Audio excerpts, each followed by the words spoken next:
What we do here is go back.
Well, I should be live now. You never know. It looks like something's happening on the screen. That is right. Oh, we've got a few people in the chat room already. That's awesome. And if I angle this, I might actually be able to see it. I should get my glasses on, really.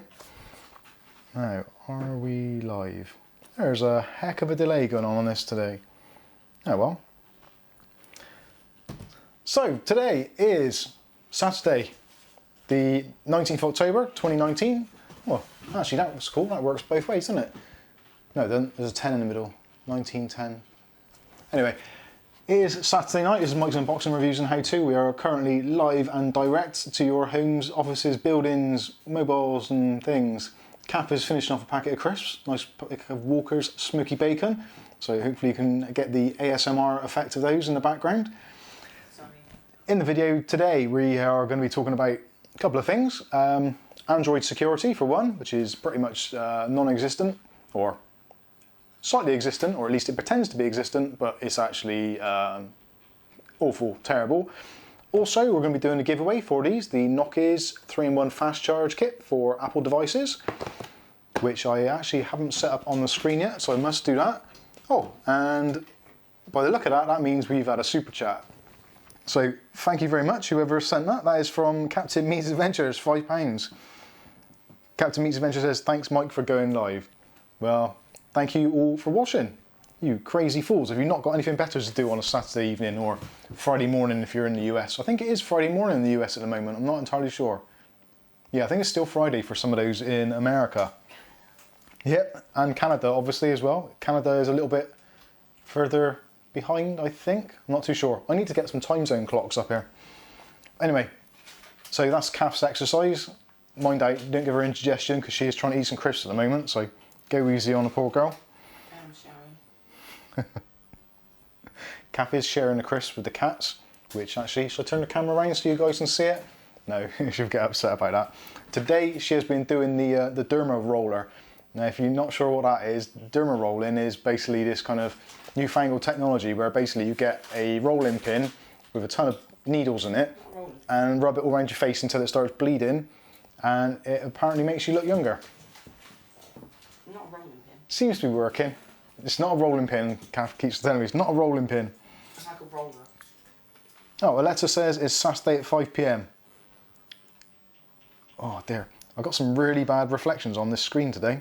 Either that or my eyesight is getting considerably worse. Do you want that one? No, not really. So let's say some quick hellos to those in the chat. Now I'm going to have to scroll up if this will actually let me. I need a new laptop. Oh no, it's not going to let me do it. Ah, what the heck. So, Seaman Knights in the house, Aletta's in the house, Meg's Visuals, British Noob, Zoe, Aletta, I've said Aletta. If there's anybody else, obviously Captain Meat as well. Ed is in the house, Ed Cuss. Oh, God, my eyes, terrible, absolutely terrible. I've been looking at screens all day, and I think my eyes have just finally given up the ghost, and they're like, no, don't want to see that anymore. So anyway, where were we? Yes. So, going to be doing a giveaway for this a little bit later on, which I haven't set up, so you'll have to bear with me when I do that. But actually, it hasn't been that particularly popular a video for some reason, but there you go. So those of you that have entered to win it, then you're in with a pretty good chance. Captain Meets Adventures says, actually, is that stream gone? No, it looks all right. For some reason on this sack of crap, it is stopped. So let's refresh that so I see what's going on. And restore the chat. This Surface Pro is getting a little bit long in the tooth now. It may have to be put out to pasture. You'd think it'd be alright just for going on the internet, but it's actually starting to melt. It gets very, very hot, and you can probably hear the fan. The fan is going like absolutely crazy, and there's really nothing going on. It's probably doing a Windows update, which is going to give it a little bit to do, but it shouldn't be too bad. This is actually an i7 Surface Pro, and it was one of the first ones that came out of the Surface Pro 3 range. And at the time, it was actually really, really quick. But it's Seaman Knight just said, I just noticed this. Seaman Knight says, new topic, can you get a £300 laptop that can read super chats from a live stream? Yeah, I have actually been looking today on Hot UK deals to see what is available. And the Surface isn't really serviceable. There's not really a lot you can do. About the best you can do with a Surface which is overheating is to, if I can find it, it's in here somewhere, next to all this other junk. Oh no, it's not. I thought I had my compressed air can in there. About the only thing you can do is get your compressed air can on it, and that is about it. So, Kath?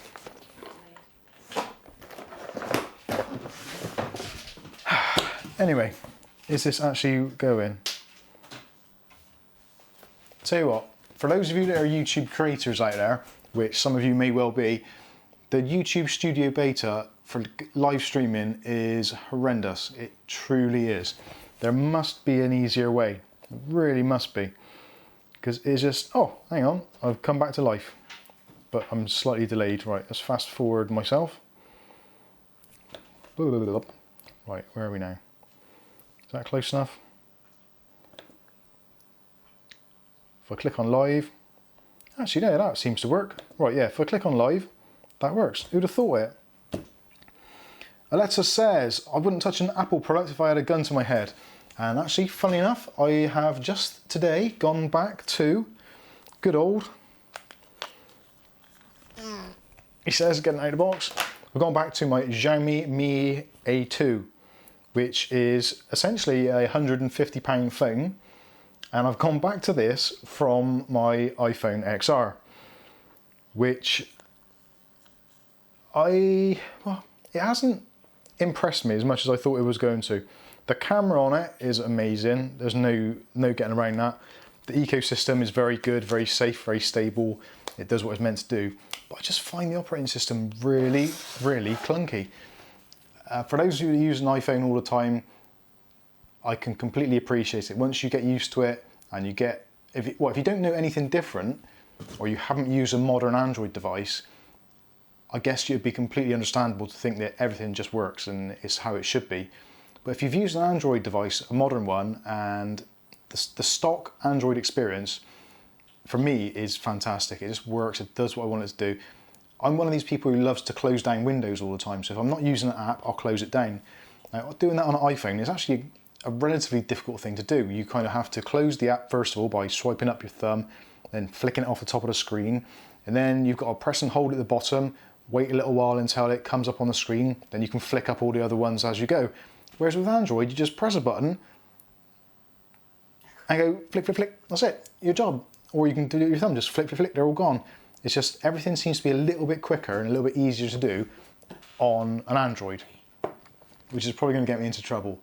Yeah, Kath's just swiping through her phone now, and she has approximately 15 million apps open, and most of those are games. And she says, why is my phone going slow? Who knows? I do accept it. Oh dear. Well, this thing's buffering again. I dislike my Surface Pro. I love this thing, but I'm starting to not like it. That sucks. Right, anyway, so what we're going to talk about. So first of all, Android security. I suppose that's one of the things. I did a video about it this week. There was 15 top apps. Now actually a big shout out and props to ClickTech Kev, who gave me the heads up on this one. It's something that I've been seeing in my my news feed pretty much daily. And actually, funny enough, I just went onto my feed just now on the Google News, and I don't know if you guys can see that. I don't think I'm going to be giving anything away there particularly. Oh no, it's changed now. It's moved down.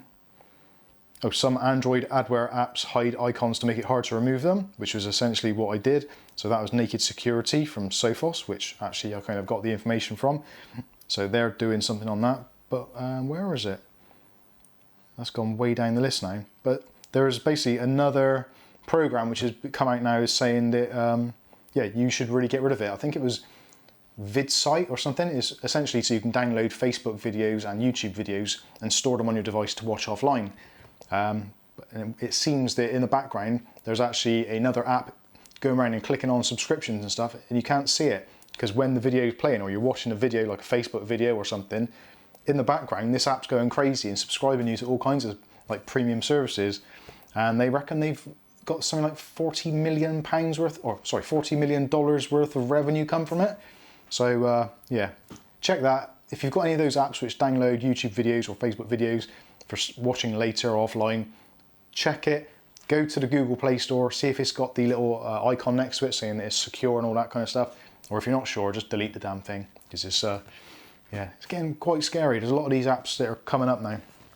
Not good. Person wants to know what PC behind you. Ed Cuss is asked, what is the PC behind me? The case behind me is the Sharkoon Night Shark, and it's also got the Sharkoon RGB strips. Got 2 RGB strips in there, and also there's 1, 2, 3, 4, 5, 6 RGB fans, or addressable RGB fans. I think I did a video and a review on it probably about 4 months ago, something like that. Kath will find the link and stick it in the description so you can check it out for yourself. It's actually a really nice case, which actually brings me on to another subject. For those of you that have got one PC, when you're thinking of doing an upgrade, it's pretty easy, isn't it? Because you've got your PC, you've got your processor, you've got your RAM, you've got your graphics card, you've got your storage, maybe your case. But if you're thinking of an upgrade, it's pretty straightforward. Right, what is the slowest thing in my PC, or what is going to improve my experience? Is it a new monitor? Is it going to be a new processor? Is it going to be a new graphics card? If you're a gamer, probably a graphics card. If you're doing lots of tabs and got loads of things open, or you're doing spreadsheets and stuff, then a CPU might be the option. But what happens when you've got 2, 3, maybe 4 PCs, and they're all running a similar ecosystem, all on AM4, for instance, which is where I'm at. So I've got 1, 2, 3, 4. I've got 4 PCs, desktop PCs, all of which are running, give or take, similar equipment. Now, trying to do an upgrade now, I'm completely flummoxed. Do I get a CPU for one of them? Do I sell the ones that I've got and start a game fresh? It's an absolute minefield. Let me know in the comments section, what are you guys finding? If you're lucky enough to have a couple of PCs, or maybe you've got one, your wife's got one, or your partner, or whatever, and there's a couple of PCs in the house and you're thinking of upgrading, and you're thinking of like, well, if I take this from there, I can put it in that one, and I'll take the graphics card from there, and I'll put it in there, and then I can reshell that one into this case. It's an absolute minefield. Why can't we just have a simple box? It'd make life a lot easier. Sky Stalker's in the house. Evening to you, my friend. Also, we've got ClickTech Kev. Kev, I was just talking about you. Hope your ears aren't burning about the security things on the 15 apps. Well, you know what it was. We posted in the Discord. And for those of you that are new here and don't know who I am or who this community is, there's Mike's Unboxing Reviews and How To, and we are a community of kind of PC and tech enthusiasts. We're slightly nerdy, slightly techie, and we love a deal and we love a bargain. So if you want to join us, feel free to click on subscribe, chime icon, all that kind of stuff that all YouTubers tell you to do, because essentially, weirdly, the demographic is The more subscribers you've got and the more likes you get, YouTube thinks you're a star. Doesn't matter really what your content is like or what you're promoting or anything like that, slightly political, but if you get subs and you get likes, then YouTube think you're a superstar. So give us some likes, give us some subscriptions, and hope the channel grow. Hey, Custom Adventurous is in the house as well. Yeah, bargains are the best. And for someone like you who's getting through a fair few AirPods, you must be looking out for bargains all the time. Oleta says she was a nerd before it was cool. Yeah, back in the day, probably the mid-80s, if you were a nerd back then, you'd probably get a lot of grief, either from your work colleagues, school friends, because you'd be there reading your computer magazine with your Sinclair Spectrum and how to type a game in from BASIC or Commodore 64 games. You could sit there for hours typing them in from magazine listings, and while all your cool friends were outside playing football, soccer, out with the girls, whatever, down in the pub drinking, you'd be at home with your keyboard, typing in all these instructions to potentially have a game not work, which was generally the outcome of most of those things.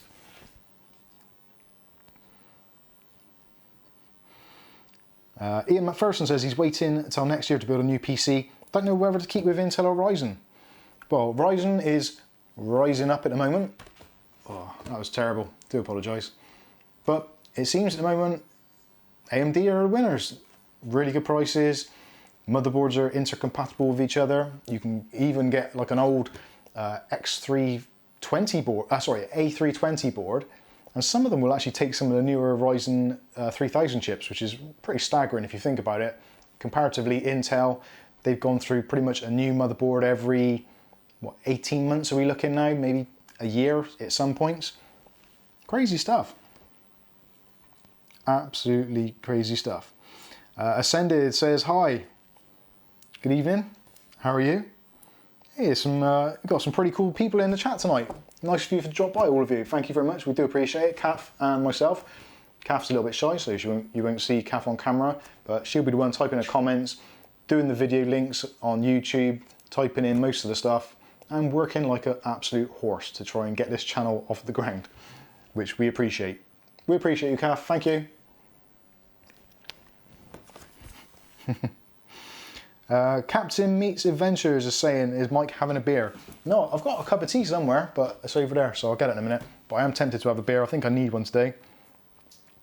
Aleta's saying that all three of her PCs have Ryzen inside.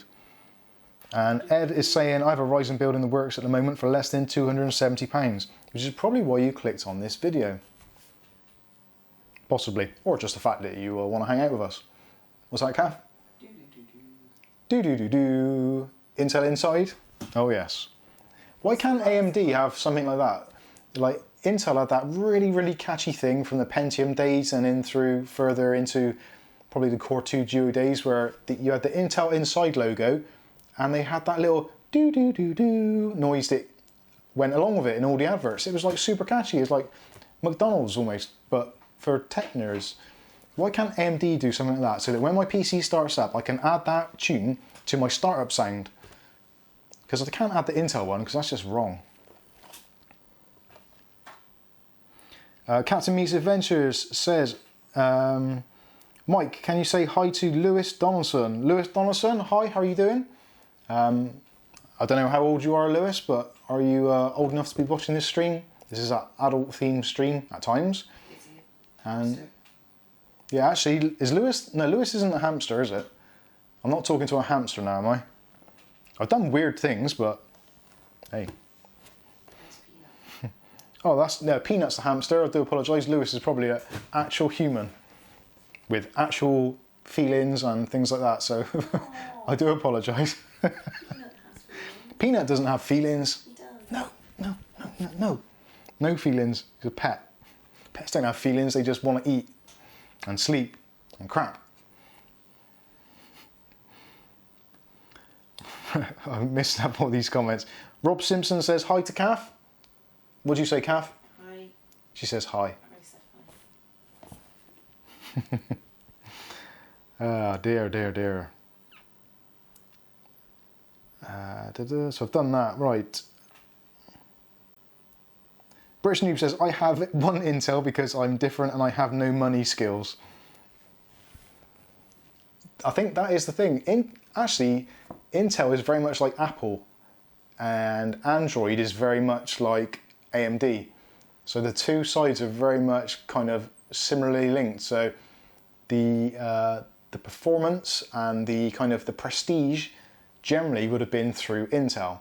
But if you were slightly less affluent, let's say, or skint, for another word, you'd have an Android phone, and you'd have some AMD systems, which, yeah, that's where I'm at.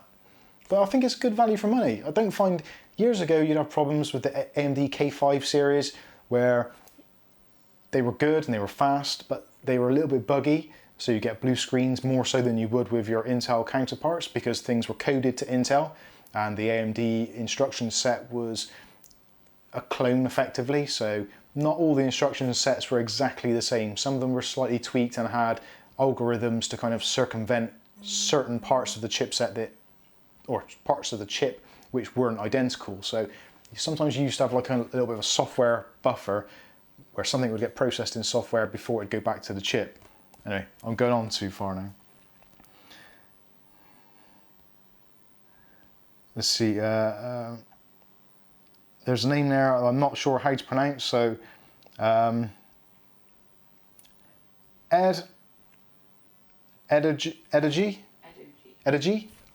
Good evening to you. Thanks for joining us. I do apologise. Captain Meets Adventures, Lewis is 8. Cool, Lewis. I remember being 8. What was I doing when I was 8? Let me think. So that would have been... I'd have been hiding underneath a kitchen table. Possibly. Scared. I had a really weird thing where back in the old days, some of you will remember this, especially for those of you in the UK, maybe some of you in the US.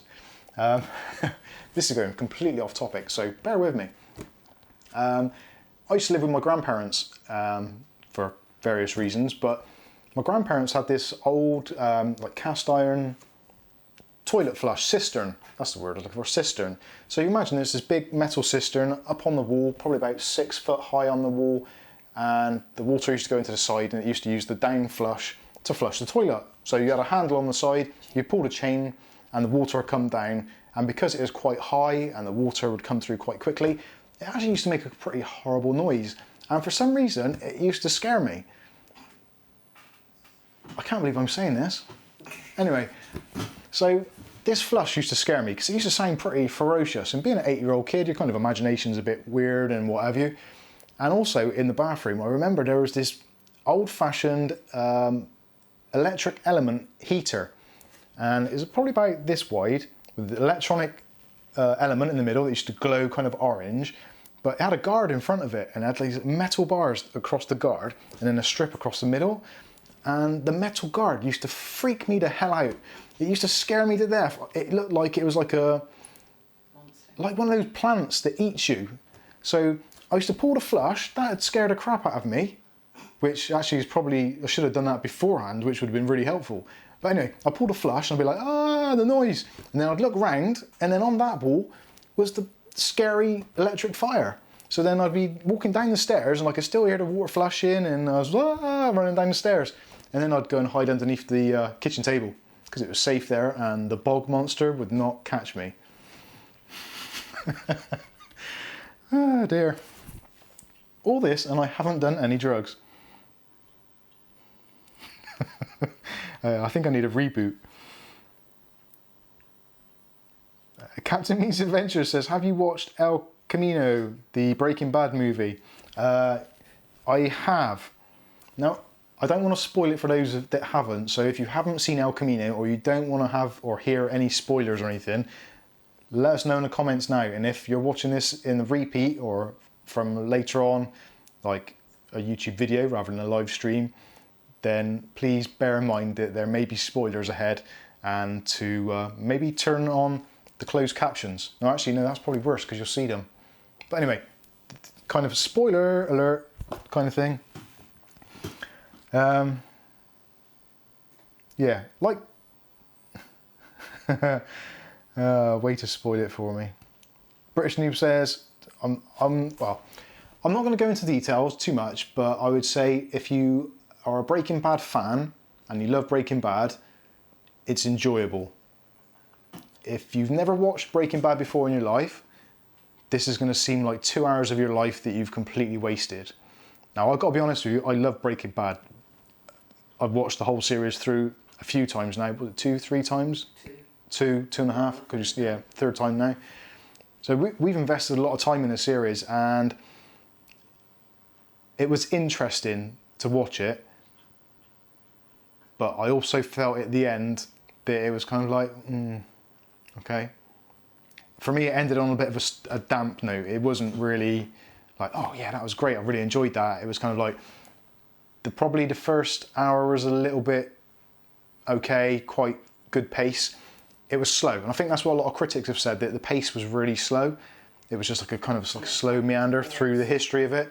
So it was good, and there was a lot of back and forward. It was kind of like Pulp Fiction in some ways, where you kind of had flashbacks and forwards, and you weren't entirely sure what was going on. So yeah, it's a weird thing. So I'm not going to spoil it anymore. That's a bad thing. British News says, wait, what's Breaking Bad? Is that the drug one? Yeah, it's the drug one. It's a great series. It really was a great series, and there's so many unanswered questions, and there still is unanswered questions, so it could still go on. Anyway. Nope, nothing on there. So, right, what were we on? What was I talking about before I went off onto some weird tangent? Giveaway, Android security. Oh, what the title of the video was about. The £300 PC. Now this is where I'm at.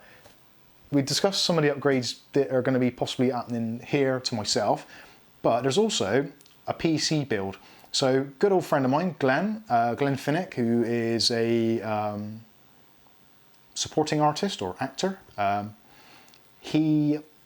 Good friend of mine, been known for a long time, and every now and then he gets an upgrade on his PC. Now we haven't done an upgrade on his PC for probably a good part of about 4 or 5 years.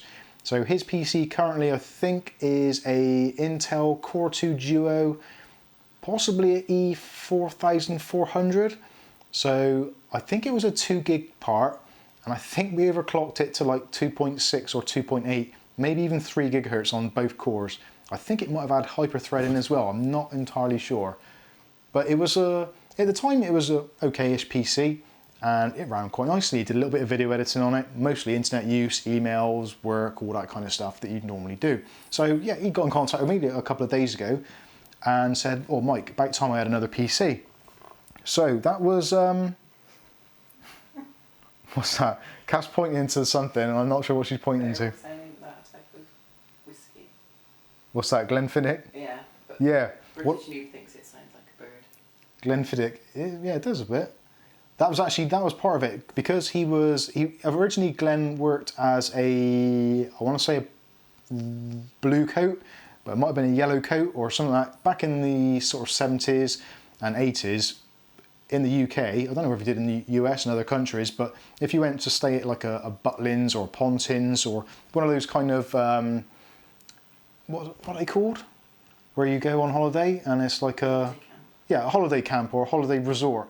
So basically you go there and you're kind of like, it's not a gated environment, but it's like a closed off section, and on a night time you go to the club on the camp, and there'll be entertainment, and mostly there'd be like the red coats or blue coats, and they would help and assist other acts, and some of them they will quite often have their own thing as well, so they do a bit of singing, dancing, comparing, jokes, all that kind of stuff. But anyway, so Glenn, I'm not going to say his real name, but Glenn Finnick was his kind of stage name. And it was kind of like a play on words, because Glenfiddich was actually a whiskey as well, or yeah, I think it's a whiskey, isn't it? No, that's Glenfiddich. Glenfiddich, yeah, that's what it was supposed to be kind of similar to gain some kind of traction, I guess. And people are like, oh, that sounds like Glenfiddich. Anyway, you get the idea. So, where was I? Oh yeah, so he's been using his PC for a few years now. It's getting really slow, and the internet don't work, and all sorts of crap's going on with it. So he's asked me to spec out a new PC. And the last one I did for him, I did with kind of second-hand parts and some of the used parts and what have you. And I think it was about £200, maybe about £240, £250 by the time we got it all finished. So we were having a chat, and he was saying, oh yeah, can you do me a similar sort of thing again?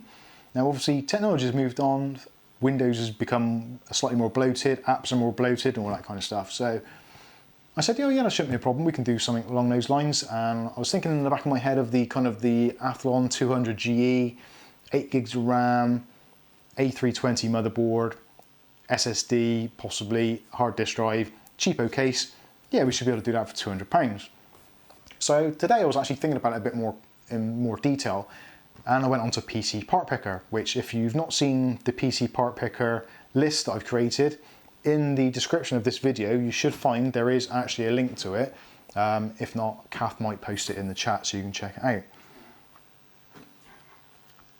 out. Ian McPherson says Glenfiddich means the Valley of the Deer. Thank you very much, didn't know that. So anyway, yeah, so I went on PC Part Picker and I was looking at what to do. Now, Glenn was doing some video editing because he had some of his old footage from when he was a blue, red, yellow coat, whatever it was, insert coat here kind of thing. So old VHS footage or old camcorder footage, all that kind of stuff, and stuff that he'd been sent by friends on Facebook and all that kind of stuff. So there's a mixture of different formats of video, most of it in a relatively low resolution, but he wanted to then compile that and either put it onto a DVD or to repost it onto Facebook or YouTube, or just keep it on a hard drive just for kind of looking back at and reminiscing, all that kind of stuff. You get the general idea, that's what most of us do. Film our stuff, film our lives, and then watch it back, get the family round and bore them all to tears of it. So that is essentially what, yeah, or just go to my playlist, that'll do it, sing exactly the same thing. So that's what he wants to do, a little bit of video editing. So we're not talking kind of Adobe Premiere and After Effects and all that. Although saying that, I think personally that the Ryzen 3 2200G probably would have a fighting chance of doing Adobe Premiere. I'm pretty sure that that is what was in Kath's PC for quite a while when she was editing her Shop Smart videos, which if you guys haven't been to Kath's Shop Smart channel, please go over there and click on the link and subscribe and like and all that kind of stuff. Help Kath's channel, that'd be much appreciated. It is mostly for UK people, but if you're outside of the UK, it doesn't matter. You can still click on it and give Kath a little bit of a help. But anyway, so Kath can edit on that. I think at one point she was using that with 8 gigs of RAM because I stole 8 gigs out of it for putting into another PC or whatever. So I think video editing isn't going to be a problem. And we all know that the Ryzen 3 2200G will play most games, even AAA ones, at lower resolutions like 720p or low settings, that kind of stuff. So he's not a gamer as such. Obviously things like online, like CoinDozer and stuff like that, Facebook games and that, it's going to do that simply, not a problem at all. But I was looking at it and thinking, it actually doesn't seem like a bad deal for around about 300, I think it's £304, maybe someone can correct me in there from my listing, but for 16 gigs of RAM, a Ryzen 3 2200G, a 400 watt power supply, which is from GameMax. Now, it's not a branded power supply, it is 80 plus bronze rated, and actually I will say hand on heart with that side, the GameMax stuff that I've had, cases, keyboards, mice, all that kind of stuff, it's not a branded name as such, like your kind of Corsairs and all that kind of stuff, but the stuff is actually really good, and I've, as of yet, not had anything fail. I haven't used the GameMax power supply, so if there's any of you out there that have tried a GameMax power supply, maybe let me know in the comments or in the chat here. What do you think of them? Have you tried one? Did it work okay? Did you experience any problems? Was it noisy? Was it badly made or anything like that? Stuff like that would be really interesting to know. So if you have experienced it, then do let me know. But yeah, that is pretty much where I'm at. So GameMax case, which actually is a nice looking case, a little bit on the bright side, maybe not everyone's cup of tea. Again, if you look at the listing on it, you'll see, I can't even remember the name of it, but it's actually not a bad looking case, and it'd be absolutely perfect for that kind of build. Potentially we could upgrade it a little bit and use something like the Sahara P10 Sync, which is a possibility, and I don't think it's necessary to have a dedicated graphics card in the machine. It would be nice, but I don't think it's absolutely necessary for this particular build. So £300 for a build, and we'll kind of look away from the Windows licensing and Office and all that kind of stuff, which actually coming up soon, I've had somebody reach out to me from an online seller of Windows keys. Now these appear to be 100% genuine license keys for Windows 10, Windows 10 Home Pro, and also Office software. but these are genuine keys, not a code where you can kind of, someone's giving you an email address and you can download it, which I've done a few of those and they've not been totally great. They've worked, but they've not been great. But this is a site with genuine keys and they're really cheap, but they do seem to be legitimate, actual kind of sticker printed things like you get from some of the other online sellers, which cost 10, 15, 20 pounds. These seem a lot cheaper, so we're going to be trying those out in a video. I was going to try and do it in a live stream, but the technical aspects of it were a little bit frightening because of registering all that kind of stuff, and yeah, I didn't want to put you guys through all that, so that's definitely coming up soon, so we will be trying that. Oh. This video is sponsored by, well it's not actually, it's powered by Carlsberg. Thank you everybody. Bit of ASMR for you there. Right, I'm going to have a quick slurp on my drink and I'm going to have a quick read of your comments because I've just been waffling on for ages and see what your opinions are. Now, one of my opinions is the fact that this laptop is getting super hot. Actually, where is my my zapper? Sorry, Kath, could you have a quick look in there and see if you can see my temperature probe? That isn't code.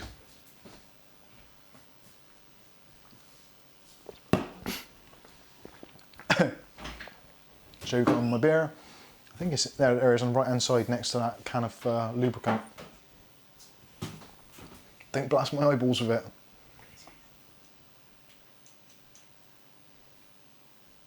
You lasering me. Can I open my eyes yet? Ah, I felt that one. Alright, that's enough. Stop pointing in my head. Got a warm head. Right, this is actually from a video I did ages and ages ago. This is an infrared thermometer.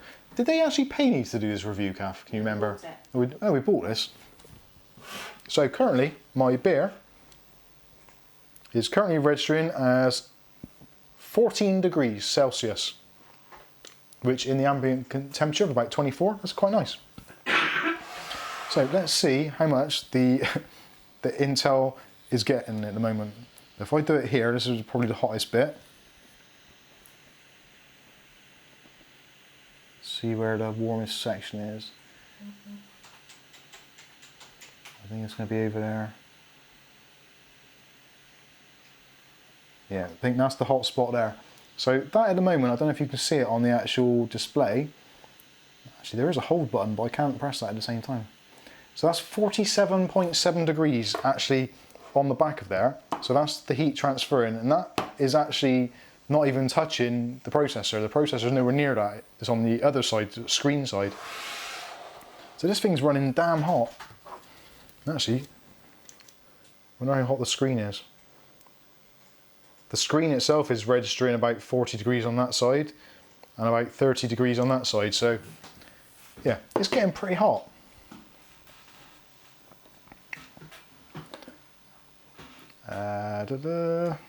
British Noob says I bought my key from Kingwin. Cool. Kingwin are actually, I've had a few things from Kingwin over the years, mostly software.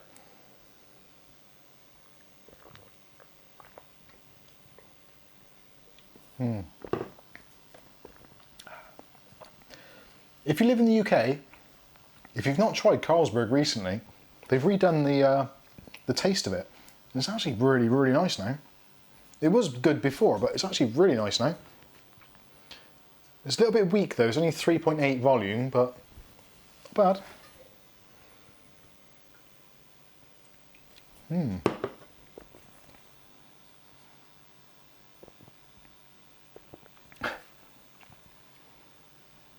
Sky Stalker says 14 degrees C beer. It should be like 2 degrees C. I think it probably is inside actually.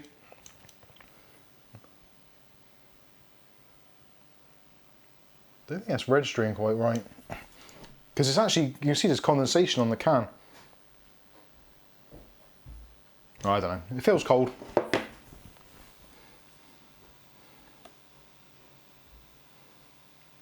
Aletta says she's finally beginning to get used to temperatures in Celsius. Now, I guess that's quite difficult for Americans because they're all in Fahrenheit. So, like a nice day in America, I think is what, in the mid 70s Fahrenheit? Whereas for us, we're like in the 20s.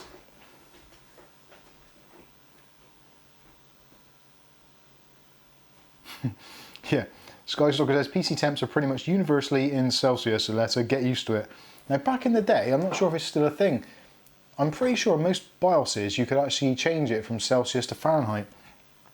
I don't know if they still do that or not. Right, let's see if I can work out who's won this fast charger. Excuse me. Now, for those of you who haven't seen it, I'll give you a quick look. Because Nokia's sent a couple of these to me, one of which I won't be using anymore because I'm not using an iPhone. So Kath will be getting this for Christmas. Happy Christmas. Spoilers. Wait, let you enter. So, if you haven't entered this already, go over to the video, which is the Nokia's 3-in-1 fast charger or quick charger or charging dock. Kath will hopefully put the links in the description, or maybe one of the mods can do it.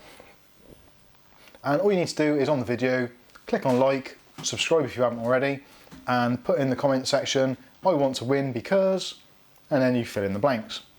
So you get, in this package, you get a Qualcomm 3.0 fast charger. Now this, unfortunately, is in the American 2-prong version. So if you're in the UK, you may well have to get yourself like a shaver adapter or something to adapt that. Or if I've got one, I'll try and throw it in, but I'll have a look. You get a USB Type-C cable. So this is powered by USB Type-C. So if you've already got a USB Type-C charger and cable, well, you can just use that as long as it's fast charge compatible. You get a user manual. That's it. And you get this, which is actually a pretty sweet dock. So you've got a wireless charging pad. So you can use that to charge iPhone, or you can use it to charge well, any QI enabled phone or device. Yeah, anything you want on there, as long as it supports QI. This section here is for the Apple Watch. So there's a charger built into there. So that is really good. And in the top, you've got a lightning connector for the AirPods. So AirPods on there, watch around here, phone on there, and all it needs is one power cord, which is brilliant. It actually is excellent. Because that was one of the first things I noticed when I got into the Apple ecosystem again, was just like, oh crap, I've got a ton of different cables here. I've got one for the watch, I've got one for my AirPods, I've got one for the phone. Oh, and then do I need wireless charging, or do I... Oh. It's giving me a headache thinking about it again. But anyway, so this device will do the whole lot in one fell swoop. If you want to buy one, you can head over to nokias.com and purchase one for yourself. They're about $30, which actually I thought was a really good deal. I've seen other ones, like cheap ass ones on Vpon and all those other kind of sites, and they've all been like, oh, you've got to supply your own cables, or there's 3 cables that go in the back. One of them actually, you have to glue the cables into place. It's like, what kind of world are we living in where you have to glue your own parts together when you receive them? It's ridiculous.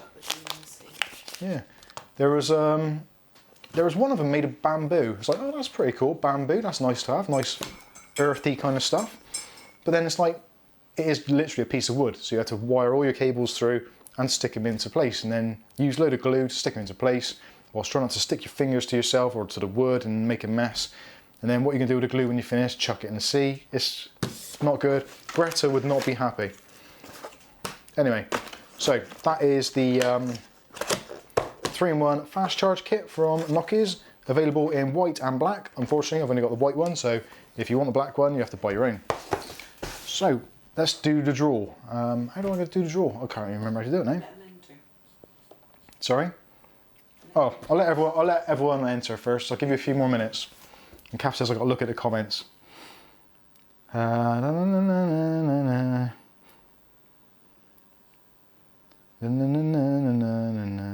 British Noob says, I must be the only person who feels fine going from both Android to iOS. I can go from Android to iOS. I don't mind it as such, but it's frustrating. If they put the Android operating system on an iPhone, that would be a win-win situation. Actually, why doesn't somebody do that? Surely there must be somebody who can hack the system and make Android OS work on an Apple phone. That would be so good. Oh, here we go again. We got a super chat. Super chat from Skystalker, and he has asked a question and has made Kath get up off her chair to tighten up those little buns. Just say enter win in the video comments. I didn't write All right, Kath says, I have to say, if you want to enter the competition to win the 3-in-1 fast charger, you have to enter the video in the link, and in the comment section put I want to win, because win is the important bit. You've got to say win because the software is going to pick up that word. But it has to be not this video's Yeah, not this video's comments, to be totally sure. It's got to be the video that Kath has linked earlier in there. And actually, I will open that in another window right now, actually, if I can find it. No, it's the Hilec one. Skystalker's actually asked in the super chat, why am I not using my iPhone? And there's numerous reasons for it, actually. One of which was, actually, bear with me 1 second. Hey Google, turn on studio light number 2. Thank you. Sorry for any of those of you that their Google devices have just freaked out.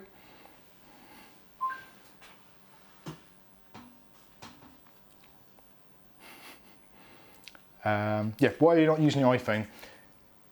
Numerous reasons that are stupid, to be honest with you. I spend a great deal of my time on Discord, which is our server, which you can join, links in the description below, and also the Video Editor Studio, or YouTube Studio is its name, which is, if I just open it, that's one thing I'm going to really miss, actually, is the face recognition. That is one thing which really is great. So this is the YouTube Creator Studio. So in this, I get loads of comments come in. As you can see, there's a ton of comments there. And actually, I can see Edward, Nigel Thomas, The British Noob, ClickTech Kev, Glenn, Megs Visuals, David C, and Putra Trashmill. Trashmill, sorry. Do apologise. You've all entered to win the charging thing. Can't concentrate now. So basically, yeah, I have to go through this and answer questions. So in this, I'll go to Edward now and I'll put a like on it, and also put in good luck. Hope you win. Usual sort of thing. So I spend a lot of time going through questions and comments and answering this. But I find that the actual interface for this on the Android phone is really easy, because if I want to dismiss a comment, all I do, flick it across, that's it, I'm done, I'm dealt with that. Whereas on the iPhone, I've got to try and find, there's 3 little tiny dots in the top corner, so I've got to get my stumpy little fingers onto that. Then I've got to go down to the bottom because it says, do you want to discard this comment? So then I have to press yes, and then I've got to press yes again. It's like, come on, I've got 50, 60 comments I need to answer. I haven't got time for this. I just want to answer it and get on with it. And at a glance, I just want to be able to flick them across to get rid of them, which bizarrely they don't do on the iPhone version. They do on the Android, they don't on the iPhone. So for me, it's more of a kind of a workflow thing. There ain't many hours in the day. I spend some of them asleep. I try and spend some of them with Kath. I have jobs to do as well. So the less time I have faffing around with a phone, the more time I got to do other stuff.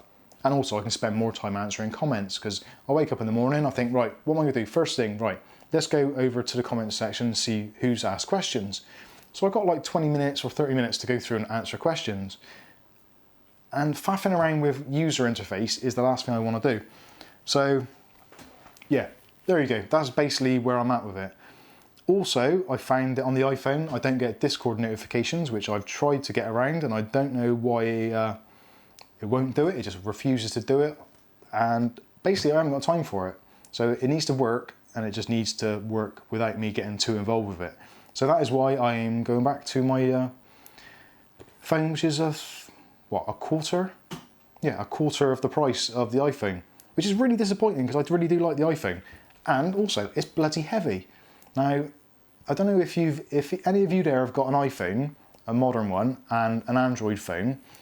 Put the two next to each other and weigh them up. The iPhone is super heavy. It really is heavy. And if, like me, you wear kind of looser jeans, you put it in your back pocket, and before you know it, your ass is on show, and that's the last thing that people need right now. So, yeah, I'm not a teenager. I'm not Michael Gamlin. I'm not going to have my ass hanging out all the time when I'm walking around. So, yeah, this is much lighter and keeps my pants up.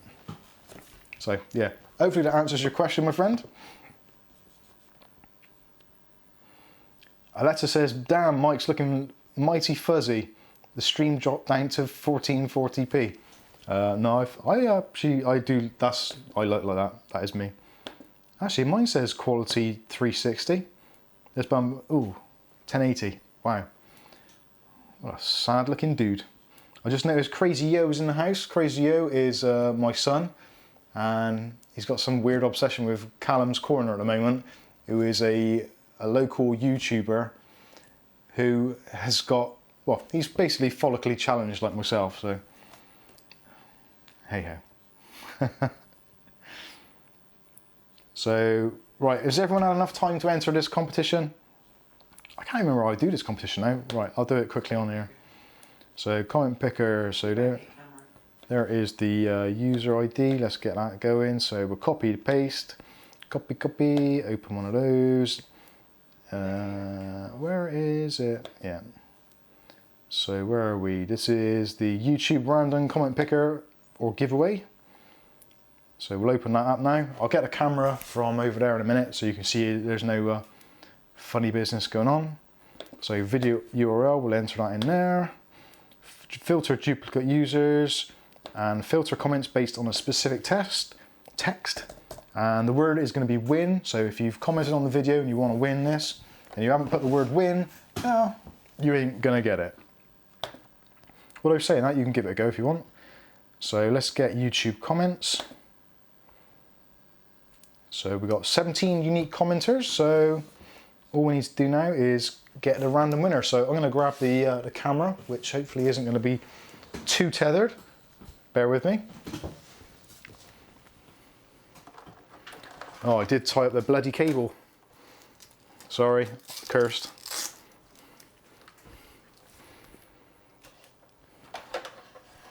Right. Alrighty then. So there's no monkey business going on, and we don't want to upset Greta or anyone. What button have I got to press now? Number 4. Always the same, never changes. Oh great, the bloody camera's stopped, hasn't it? Right. My apologies. Properties. God, I look unhappy there. Deactivate. Activate. There we go. Okay, so hopefully you lot can see that. Don't get me. I won't get you. So there we go, I think we can see. So, go on, focus. Weirdly, it's focusing really nicely on the RGB lights in the background. Anyway, you get the idea.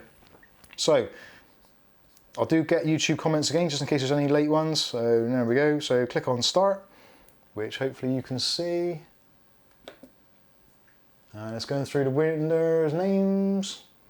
Who's it going to be? Who's it going to be? And there we go. There's the winner. The winner is Taylor Stitt. And their answer was, I want to win because I have too many cores to charge everything, and this would really help me be more organised. Also, this is really, really cool for the price of it. So there we go. Awesome stuff. So Taylor Stitt, you are the winner. I'm not sure if that's a male or a female. Any idea? No. What do we think? I don't know. Anyway, let's go back to the other camera. There we go. That was nice and easy, wasn't it? And it actually worked, which is always a plus. So, there we go. The British dude. I'm sorry.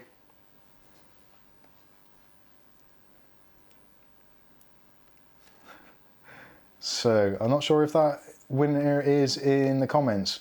So, as per usual, if for some reason Taylor doesn't actually reply or doesn't get in contact, or we have no way of giving him the gift, then it will be re-released next week.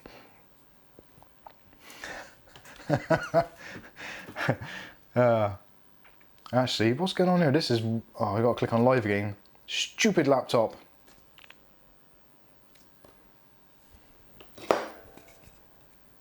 That'll make it faster. Right, laptop's died now, again. Oh, I get what's going on now. There's a Windows update it wants to install. This has gone cooler. Okay, I get it. Right, sorry for those of you that didn't win. I do apologise. You can't all be winners, but you can all be taking part in the thing, I guess. Now I was going to do another giveaway which is going to be announced tonight, which I suppose I still could announce it, couldn't I? I haven't done the video yet, so don't get your asses all excited in. Woo! Can you pass me those over please, Kath? What is it, I-10s? Yeah, the second one's in. That's the kitty.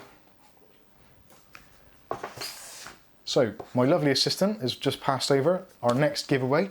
So the next giveaway for next Saturday is going to be dun, dun, dun, i10L TWS. These are the i10 Pros. Now if you haven't seen these before, you probably have by now because they're everywhere. But the i10 was the original and the best of the AirPod clones. Now this is the i10L, otherwise known as the i10 Pro.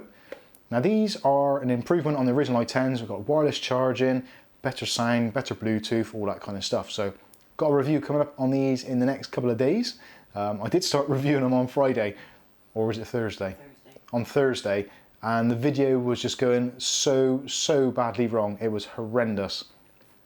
So yeah, these have been sent to us by our friends over at thespinningdeal.com. I'll put some links in the video description after, so if you want to check them out for yourself, you can do. These normally retail about $20 to $30 less than the current models, like the XY pods and all those kinds of things, the newer clones. So they are cheaper. They do lack some of the features, like the H1 pop-up and all that kind of stuff, but essentially they sound good, they look pretty good. They're not 100% clones, but really, do you want an 100% clone? If you can save some money and you get AirPods and they look pretty much the real deal and they last well, they work well, what else could you want? So anyway, we'll be doing a giveaway on those in next Saturday's stream. So there might be other stuff as well actually, because we've got a busy week this week, but I need to clear some room in here because we're getting a lot of stuff in here, and yeah, I'm struggling to move.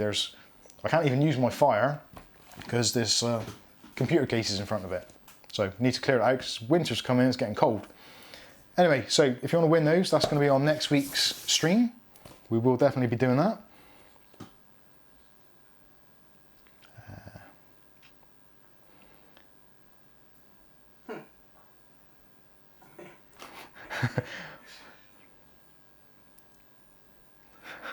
So I'm just looking through the comments here. The British Noob says, hey, I'm Taylor, it's awesome to win. Bad boy, bad boy. British Noob, I don't want to take part, I want to win. And Aletta smells collusion with the Russians. Damn Russians, they always get involved. They've rigged it. Let's start a demonstration on the street outside of Mike's. Seamanite says, but Mike's estate is 2 miles long. I wish it was. And actually saying that, that's going to be another video which is coming up this, actually, let's get rid of those there because somebody else owns those now.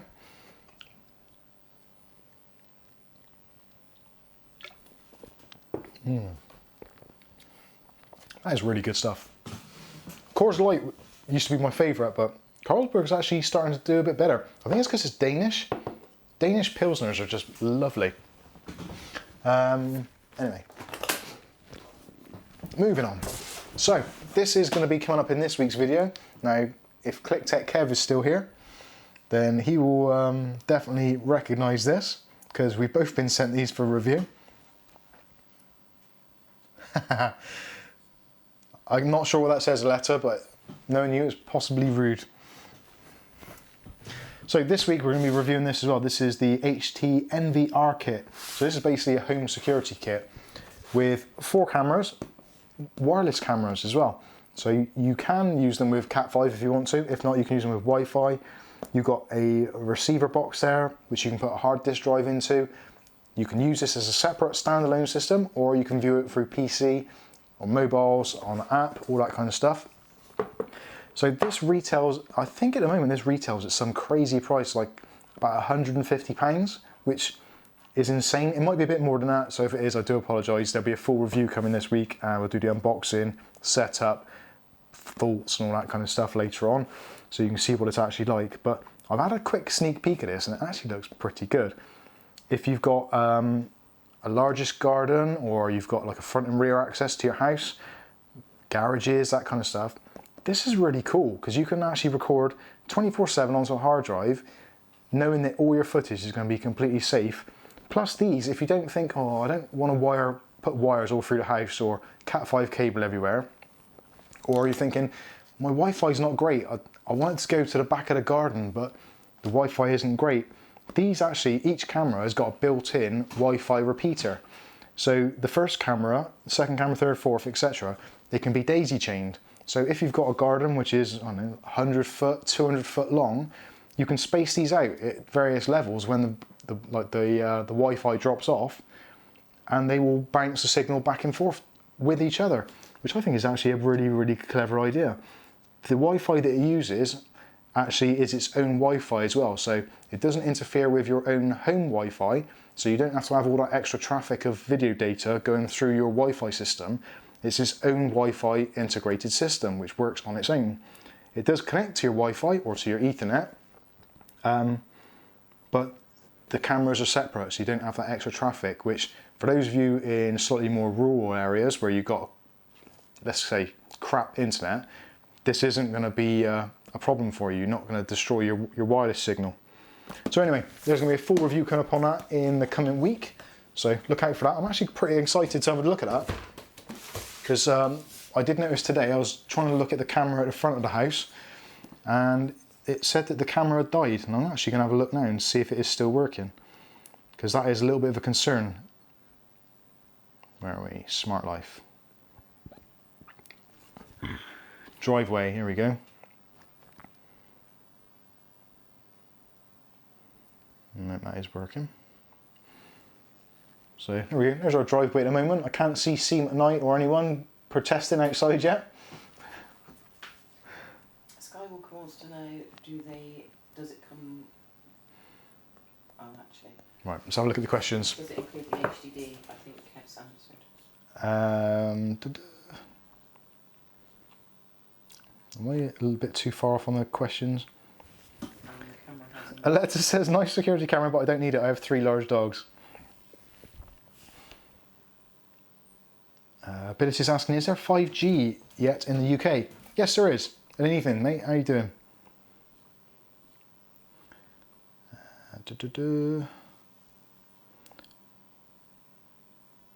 Oh, this has gone pear-shaped again. This laptop is going. Seamanite's the ninja protester. You can't see him, he's hiding in the shadows. Welsh Tony's reviews and guides in the house. Good evening, Tony, how are you? And I missed the start. You did, never mind. There's always DVR. It's only an hour and 5 minutes. Yeah. The camera has a mesh network, Skystalker asked. Skystalker is asking, has the camera got its own mesh network? Yes, it has. And it is its own separate mesh network, so it doesn't interfere with your own wireless network. I'm really interested. That was intrigued and interested at the same time. I've made a new word, intrigues tested. I am intrigued to see how that works. Whether it's, I know it can do, it shouldn't rely on any other network, which actually is really good, because if, say, for instance, somebody was trying to break into your house and they were kind of had the forethought to snip your Wi-Fi cables or your Ethernet cables coming into the house or whatever it may be, even if they did cut well, in the UK we've got cables that run to the house from like a pole in the middle of the road. I don't know if you have in America, maybe you do, I don't know. But essentially our telephone lines, which carry our broadband, normally you can see the wire going to the house. So if you were a thief, then all you need to do essentially is to cut that wire, cut off your internet, and then you could break into the house and you wouldn't get any notifications because your broadband would be out. But that device, because it's got its built-in hard disk drive, as long as you don't put it somewhere obvious where they can steal your hard drive, then once you get back to the house, you can actually see the footage, see the people and all that kind of stuff. So yeah, it's actually quite a cool piece of kit. Now they are actually adding extra cameras to that as well, so you don't have to use them all. They are external cameras, so they're all IP rated for outside use, but they're also adding new cameras to it for interior as well, and also separate cameras. So maybe you want to use 5 cameras or 6 cameras, or you can use up to 16 cameras at once on that, which I think is pretty incredible. So if you're a business or a warehouse, or you just got a massive house and you want a camera in each room, and you want like 4 cameras in the garden, 4 cameras at the front of the house, certainly you could do it. It's expandable, and yeah, I'm pretty excited to have a look at it.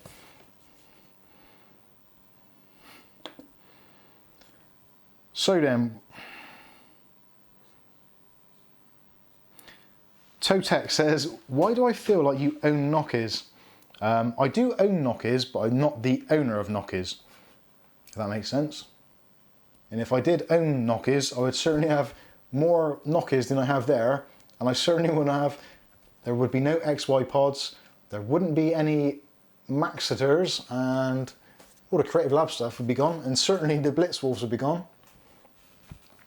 I do know the owners, well, kind of know the owners of Nokias, because actually when they started out, they reached out to me. I was one of their first YouTubers to take on their product. So yeah, Cathan at Nokias is a great guy. Yeah, Kath just put it in there. He's yeah, Cathan at Nokias. He's a sound guy. We've spoken with him quite a few times. Yeah, he's always been there to help out should there be any problems, or even when I've had people on YouTube videos comment and say Nokias have done this, or I've got Nokias and this has gone wrong. Now luckily actually this doesn't happen often at all, and from what I can recall it's only happened once so far. So that's when Cathan was on holiday. Yeah, it was, yeah. Cathan was on holiday, and because it's a smallish company, they're trying to do what they can. Cathan was on holiday. Who was the guy who was helping out? I can't remember his name. There was a guy that was helping out, wasn't there, answering the tech questions at the time. I can't think of his name, but anyway, there was another guy answering the tech questions, and he basically didn't answer the questions particularly well. So somebody got upset, contacted me, so I contacted Cathan and said, look, what's going on? This ain't right. I'm supporting you, supporting your products, and now I'm getting grief from customers. And he was completely apologetic. He said that he went on holiday, he left somebody in the technical department who he thought was knowledgeable enough to take care of the problems, but didn't. So he rectified the problem, he apologised to me, and he sorted out the customer. So I think that's enough. what more can you ask for? And literally, what have we done Nokias for? 2 years now? Yeah. A year and a bit. And touch wood and hand on heart, we've had no issues at all.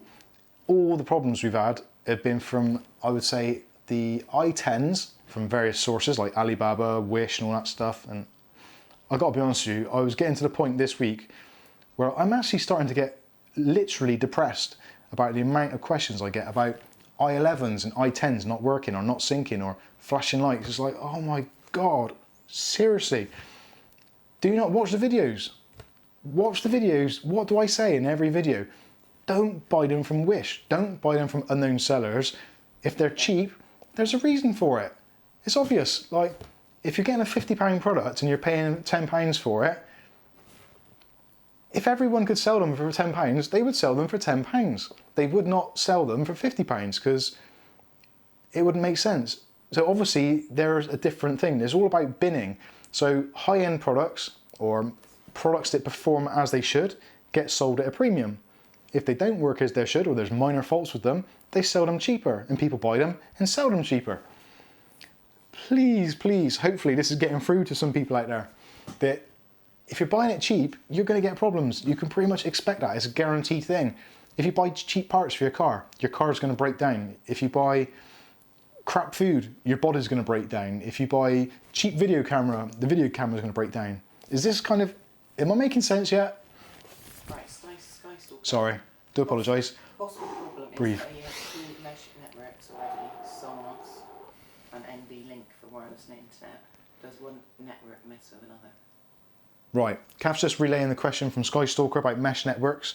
I'll be completely honest with you, most mesh networks, especially the more intelligent ones, the circuitry in them, like they did in some of the older routers, there's a auto detect for the for for the band. So when the device is turned on, it scans the local area, has a look to see what frequencies are in use, and it chooses one which is away from that frequency. Now some boxes you can go in and manually check it, or you can use an app, I don't have it on my phone now, do I? A Wi-Fi analyzer, that's a really good one, so you can use that. I think I showed it in the mesh video actually, didn't I, Kath? For the, oh, what's the brand? I can't remember what my mesh is called now. What's Tender. For the Tender mesh, I used the Wi-Fi analyzer to see where this where the signal died off and all that kind of stuff. So Wi-Fi analyzer, you can download that onto your phone and literally walk around your house and look at the signals and see where they are. So mesh networks shouldn't overlap each other, and they should be completely separate, distinct frequencies. Yeah, that's what we're looking for, frequencies.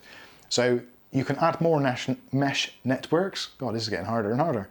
You can add more meshes in your house, and the circuitry should tell it what mesh frequencies are in use, and it shouldn't occupy any of those bands. So hopefully that kind of answers your question, hopefully. Oh, that's nice. The British Noob says, I've gone from not trusting AirPod clones to trusting them thanks to Mike. Thank you. I do appreciate that. And do you know what? It actually does mean a lot.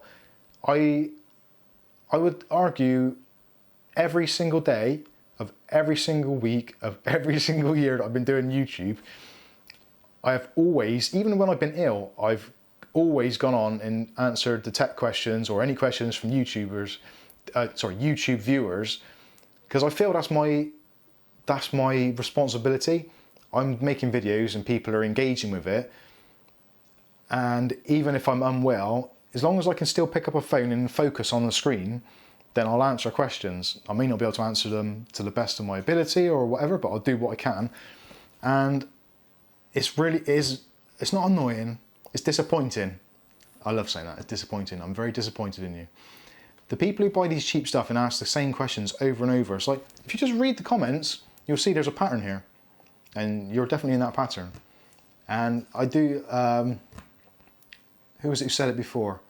Brytech and Welsh Tony, both said the same thing to me, saying, Mike, you are not technical support for these people, you're a YouTuber. And I take that on board and I appreciate that, but at the same time, I think that's what makes me slightly different from some of the other tubers. The fact that I do get involved with the viewers, I do engage, and if people ask me a question, I'll answer it. It's not about making a video, putting it out, and then kind of, okay, I'm done with that now, let's move on. Even my first, second, third videos, people are still asking questions about those now, and I'll still answer them, and people actually get surprised. They're like, I'm surprised you answered this video's 2 years old. It's like, well, you've asked a question, the video's still live, then why wouldn't I not answer it? But I suppose that's what makes me a little bit different, and probably a little bit more daft, maybe, for doing it. I don't know, what do you lot think? I think it's nice to do it. I would expect it if I commented on someone's video from ages ago that they would answer me.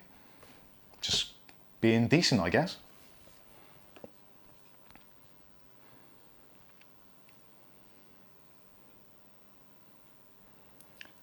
Let's have a read these comments. Ability 10 says, I'm thinking of buying Me Buds for $34. I think that's a pretty fair price actually for Me Buds. I've seen some Me Buds on sale for like $8 somewhere from Wish, I think it was, and it's like, oh my god, don't do it, don't do it. So has Ascended found us from Amazon? Sorry? Ascended just discovered you have a bunch of cool products reviewed on Amazon, so did he find us from Amazon?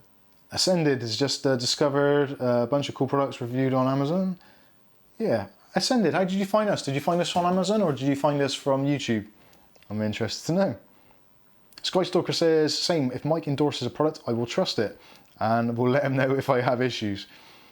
That is, yeah, that's the way I work. I don't kind of say, this is cool, go and buy the fast charge 3-in-1 kit from Nokia's, knowing that it's a complete sack of crap, because why would I do that? It makes no sense whatsoever. And the weird thing is, I watch YouTube videos during the day and I see other YouTubers and they're reviewing stuff and I'm like, why are you doing this? Why are you even putting yourself through this? It just makes you look stupid. And actually, that was something which don't know if I should discuss this now or not. Really, yeah. Actually, what the hell? So this week has been a bit of a weird week for us, and we're doing some reviews, and it was getting to the point midweek, and I'm like, I'm actually getting really depressed about all these the AirPod things, like I've said just now, and I'm like, I don't want to be doing this. I really don't want to do it anymore. This isn't what I set out to do. I want to help people. I don't want to be the tech support for all these people who are buying cheap crap and then coming to me looking for answers. Now, I kind of guess I have made a rod for my own back. And again, this goes back to what Brytech and Tony said about this isn't your responsibility. But I've made it my responsibility, and I've made it, that's why this channel is what it is. And I think that's why we've got some of the really cool growth that we've had. The channel and the earnings from the channel, without being disrespectful to other channels, we earn a lot of money for a comparatively low amount of subscribers. Now, I don't know whether that's because of engagement or whether other advertisers or whatever, or how YouTube sells us to other third parties, but we do generate quite a good revenue considering the really small size of the channel. And we quite easily rank alongside some of the sort of 50, 60, 100k subscriber groups.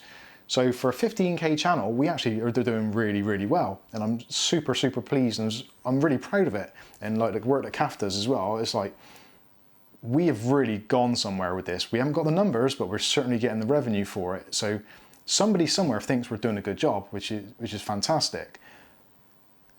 Where was I going with this? Oh yeah, that's where I was going.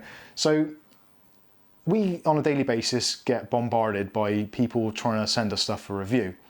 And it's like, most of it is like, okay, that's really cool, that's nice. And you get some nice companies, Silverstone, InWin, XPG, Arctic. Basically, people that you've seen around. We've got Nockies, obviously, Spinning Deal, Carlsberg. Not yet, but hopefully. But yeah, so we get some really nice stuff from nice people, like those cameras from Heimvision. Heimvision reached out to us, and it's like, yeah, they're a cool company, we'll work with them, it's nice, we like it. But we also get a lot of kind of really, really jank stuff offered us. And it's like, in the moment, it's a little bit of a quiet time for videos. So it's like, well, I want to make some videos, but I haven't got the ideas at the moment, I haven't got the product, I want something to do.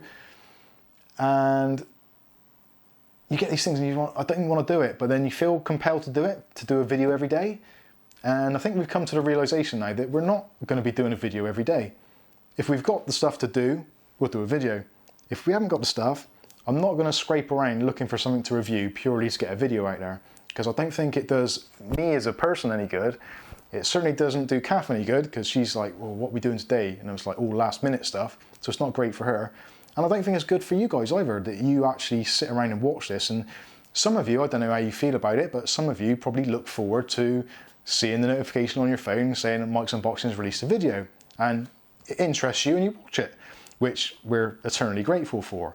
But the last thing I want to do is to be reviewing crap that doesn't interest me, I don't have a passion for, I don't have an interest for, and probably that comes across to you as a viewer. So if we don't do a video every day, there's a good reason for it. Not because I don't want to, or not because I can, or whatever it is. It's purely because I don't think what we've got to review is worthy of your time and attention. Because you guys are the same as us. We've got only a certain amount of days, hours in the day. I don't want to be bombarding you with crap. And if we keep on bombarding you with crap videos, you're going to get tired of it and you're going to click on the unsubscribe button, which I don't want you to do. So going forward, that is what we're going to do. We're going to be slightly more picky about what we review. There has been some products. There was one recently actually from Antlion, the mod mic, which is actually a really super... Oh, is he? My screen's frozen, so I can't see what's being said. I was offered to do the mod mic review, and I know it's a really popular product and people are really like pumped for it. And Kev said he's got it, and I'm like, I was umming and ahhing whether to do it. I still am umming and ahhing whether to do it, purely because I don't have enough time to play games on my computer at the moment. So my experience of using headsets and mod mics and all that kind of stuff in separate boom mics for gaming, it's a little bit out of my comfort zone. I don't have the knowledge and I don't have the experience to be able to take a product, review it and say, this is why I like it, or this is why I don't like it, or this is better, that is worse, that kind of thing. So for me, that makes complete sense that I don't review the product based on no other kind of tangible things to compare it against, if that makes any sense. Am I actually making sense? Probably not, I don't know. But basically that's where I'm at. I'm not going to review something purely because the company is offering to send it to me. I will review it because A, I want to review it, and B, because I have some form of knowledge in that field, or I've got an interest in it, which, to be honest with you, a clip-on gaming headset, because I don't have time for gaming, and I don't remember the last time I actually played a game with a headset on, unless it was for a video, it's not my thing, so I won't be doing a review on it. It might happen later on down the line, but for now, not going to happen. So I'm hoping I'm making sense. I basically don't want to make content for the sake of making content, which I think for me as a person is a good thing, and hopefully for the channel is a good thing, and hopefully for you it's a good thing as well.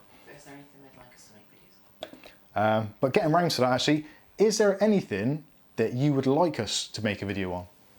That is the killer question, because you guys are the ones that are the core of the channel. You're the ones that come along in the live streams and get involved and on the Discord and stuff like that. So what do you want to see? Do you like the PC fixes and all that kind of stuff, or what do you want to see? It's a weird time because Kev would like to see mod mics. I want to see changes in the channel. I don't want to just stay stagnant doing the same thing over and over, because I think it gets a bit boring, a bit tiring. Now, yeah, how-to videos are always going to get views because people are like, oh shit, my PC's died, what do I do? First thing you do, Google, blah, blah, blah. What's come up? 3 videos at the top, right, who's there? Click on that one, click on that one, click on that one. Have I fixed the problem? Great, sorted. Get on with your life. Which is fine, gets you views, but it doesn't build a community, and it's not rewarding. It is, if it's a cool fix, or it's something which is really helpful. Like, I still look back to the fix for the no sounding calls for Android phones, which I did probably at the beginning of the channel, which actually was a really cool fix, and I'm surprised no one else really kind of latched onto it, but it works, and it still works to this very day, and for 99% of people. So I'm like super excited about that, and it's almost going to hit 1 million views I think at some point. So for a small channel, that's amazing. But that's the sort of thing I like doing, something which is a little bit different. I don't want to be kind of copying videos that have already been done, unless I feel I can actually improve on it in some way, or expand it so that it's either more expandable or has a more kind of personable approach to it. And I think that's what a lot of people like as well, so that in the videos I'm always face on, or apart from when I'm showing PC stuff, but you see me, so you know who I am, and most of you out there, if you look at my face, you can tell if I'm bullshitting you. So if I'm looking at the camera and I'm telling you something, you know I'm being straight with you. Whereas if I was hidden behind a camera and it's just like one of those hand videos, then you don't know, do you? So anyway, I'm going to get off that horse right now. But yeah, it did actually come up in a conversation with someone actually in the real world. We're having a conversation and they're saying, oh, so you do those videos? Like, yeah. What, is it one of those hand videos, or are you actually on screen? And it's like, yeah, I don't want to be known as one of those hand videos, because part of this channel is me and Kath and you guys, and it's easier to film this way anyway. Yeah, my camera hasn't got a good enough lens to do the hand videos, so anyway. I'm just invisible. Yeah, Kath is the invisible Kath.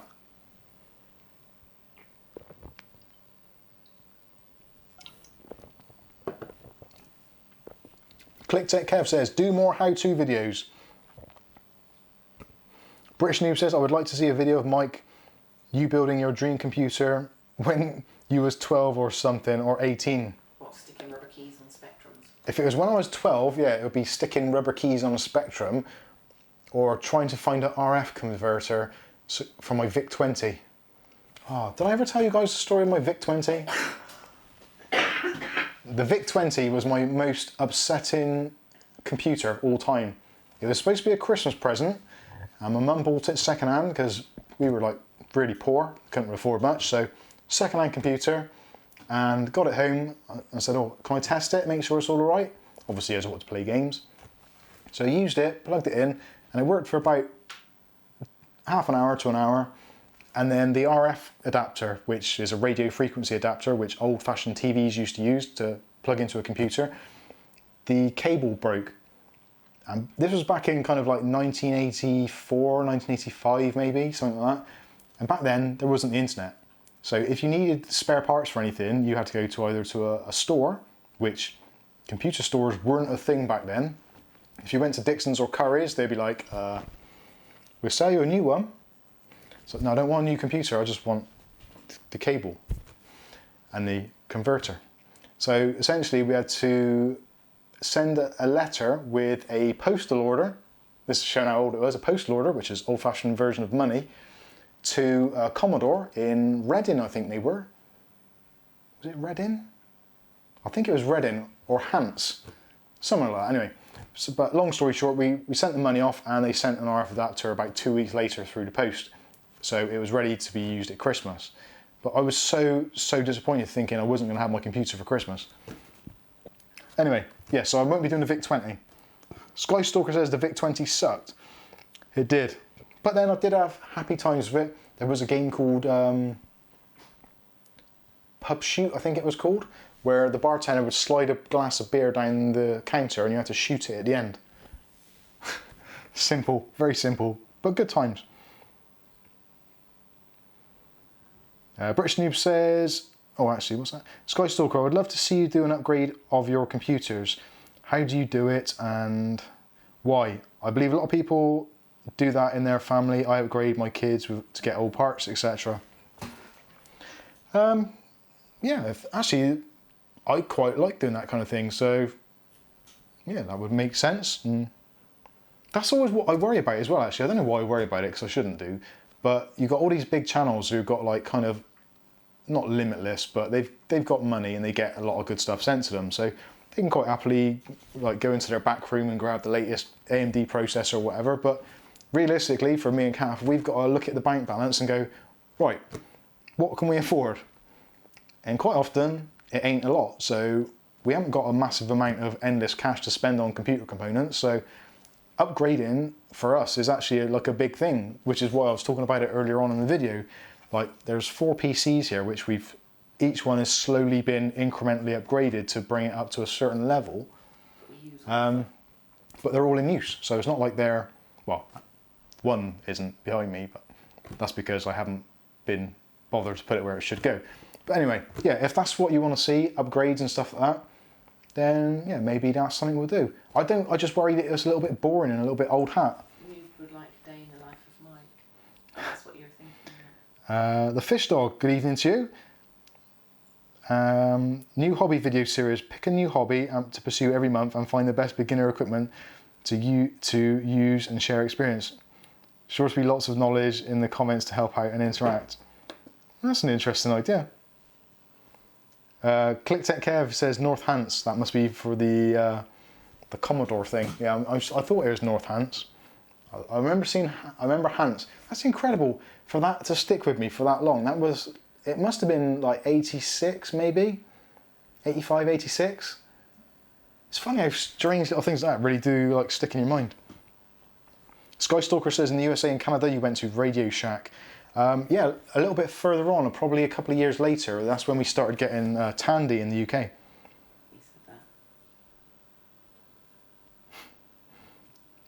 Alexa says VIC-20, type 20 words into it, run out of memory and get syntax error.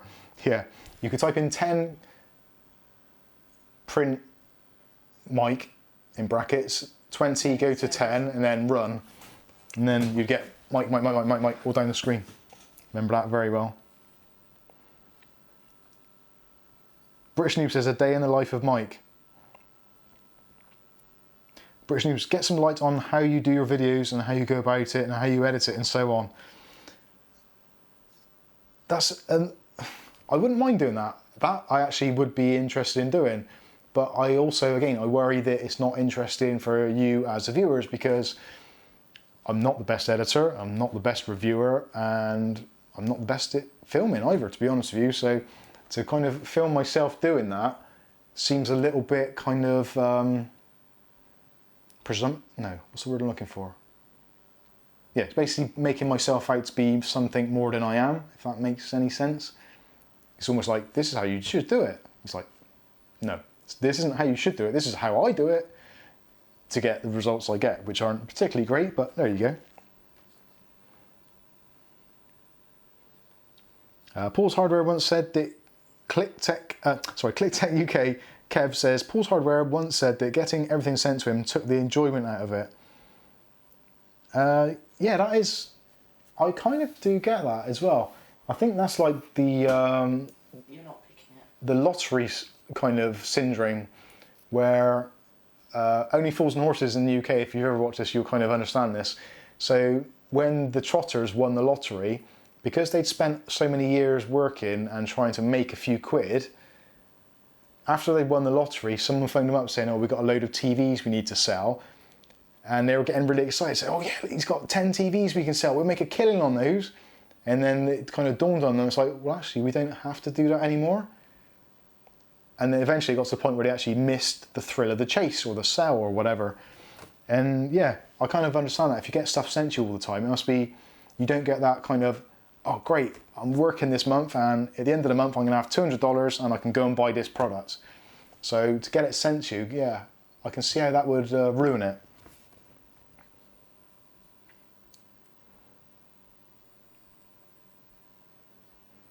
ClickTech UK says, do a Q&A. Well, yeah, this is not far off it now, to be honest with you. Totex says, what do you think about the i500 TWS? I will be completely honest with you, I don't think I've seen them.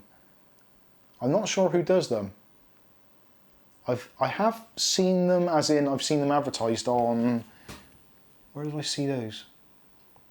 I'm sure I've seen those on AliExpress or possibly Alibaba. And again, it's like those things, if it's on AliExpress or Alibaba, although it looks enticing, actually I'm sure somebody sent me an email about that. Yeah, I think. Somebody sent me an email to review those, the i500 TWS. Yeah, they did. And the link they sent actually linked to Alibaba, which I think that was what put me off. Because it's like, well, if they're selling it on Alibaba, I don't know for sure, but there's a distinct chance that it's just one of those kind of drop shipping things, which is never great. I might have even deleted it, I'm not sure. Maybe. Yeah, that is, that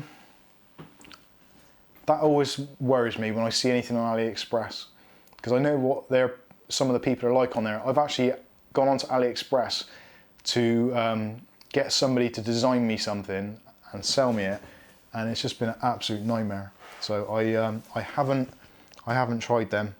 I've seen them, they do look actually very good, and all the specs and that look fantastic, but I've not tried them for sure. Hopefully if someone sends me a set, I will review them and see what they're like.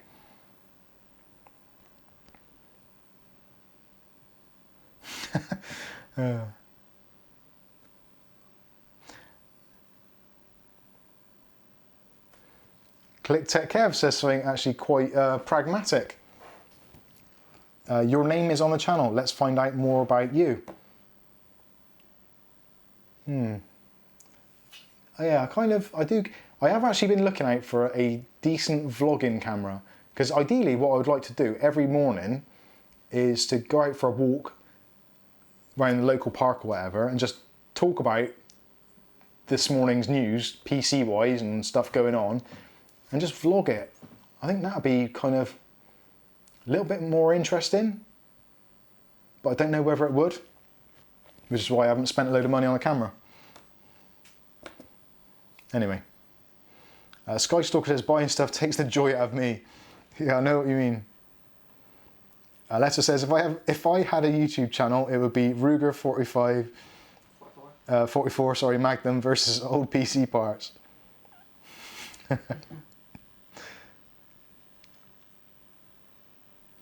That's actually a good idea from the British Noob. Have a week or 2 weeks where Kath buys you stuff to review and you won't know what it is until time to review the item. We've kind of had the waxer. And That's the not, tablet yeah, maker. that isn't a bad idea. It'd be quite good to do that. If you bought something, didn't tell me what it was, and we set the camera up and you give it to me. British Noob, thank you for that. We will do that. We'll have to give Kath a budget. Yeah, we'll definitely do that. Maybe private chat because I don't know what to buy.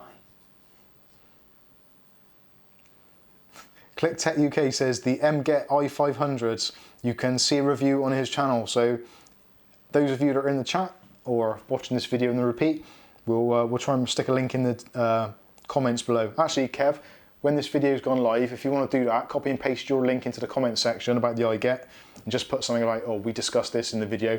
Then if anybody wants to check them out, they can go over to your channel.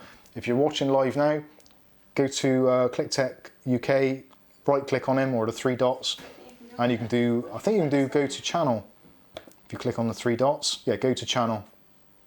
You can do that. So if you want to see a review of the MGet i500s, which I think are probably the same as the i500 TWS. Oh, I've gone to the British Noob. Yeah, got anything. This British Noob disgusting ban.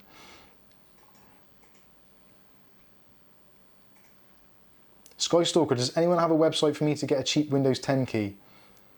Skystalker, I've got just a thing for you, and I've got a discount code as well. It's a company they've actually reached out to me.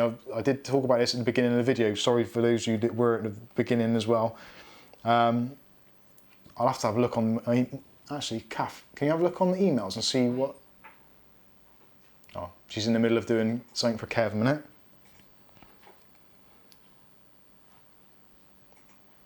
Yeah, actually, Skystalker, it'd be quite interesting if I give you the company and I'll give you the discount code as well. You can let me know what your experience is of using them, because obviously if I sign up and do a purchase under my username, they may know who I am or give me preferential treatment. So if you want to be a guinea pig for this, and yeah, that would be fantastic. ClickTech UK, I'll DM you some ideas for crap from Mike to review, Kath. Excellent. Okay, just make sure it's not like chocolate dildos or anything. Got a cloning kit.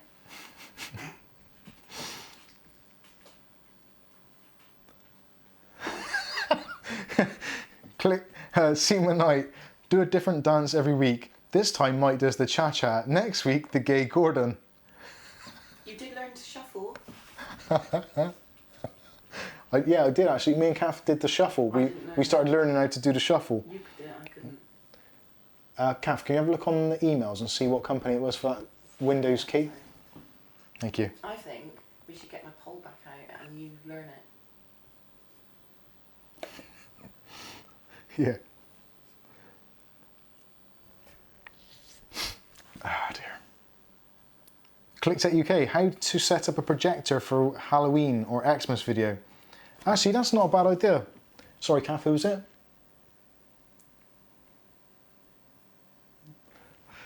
She's smiling very, oh, this is going to go bad. Welsh Tony says shuffle dance time. CD keys. Yeah, what's the company? What are they called? PremiumCDkeys.com. Right, the company is PremiumCDkeys.com, which hopefully Kath can copy and paste into the chat for you. And there's also a discount code as well, which I think is, what's the discount code? I am new in it or something. Yeah. Yeah, Kath will post the details about that. But if you do try it, then yeah, let me know what your thoughts are, Sky. And you can always post the results in the Discord privately if you want to.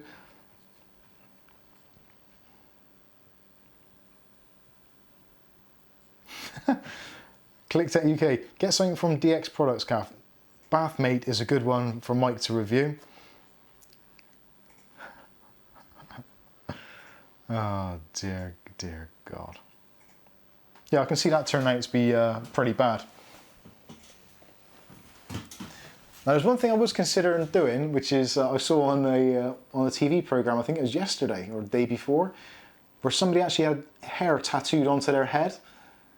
I'm wondering if that would make an interesting video, despite the fact I don't like needles and I don't like tattoos, to be honest with you, very much. So would that be an interesting video to watch my head get tattooed? That is well expensive. Does that mark up your work? Perhaps a video on microphones and using them for YouTube, mic on mics. I have been trying to do that. I've been trying to work out a way of doing that in a logical way so that I can review a microphone, because I've seen some really, really, really piss poor microphone reviews recently. Like ones that have made me just cringe and die inside. And then the people reviewing it having the cheek to put links in and saying, oh yeah, I think this is a really good microphone, you should certainly buy it. It's like, have you actually listened to your own footage? It sounds bloody awful. It sounds like you're in a well. I don't get it. Anyway, so moving on. Yeah, doing microphone reviews is a very difficult thing to do because you need to review it in a kind of like an environment like this. You need to review it outside in a streaming setup and all those kinds of things. And again, it's slightly outside of my comfort zone because I don't really stream apart from what we do here, like game streaming. So having a kind of like a boom mic is not natural for me. So for those kind of mics, it's actually difficult. And again, I've had just this week, I think it was Toner, they've reached out and said, do you want to review the microphone? Who else was it? Comica, they've done the same as well. And I think there was another one, Pile, I think it was. They've reached out and said, do you want to review this mic? And it's like, it's not really my thing. I'm not going to actually use it. So it seems a bit kind of forced to do it.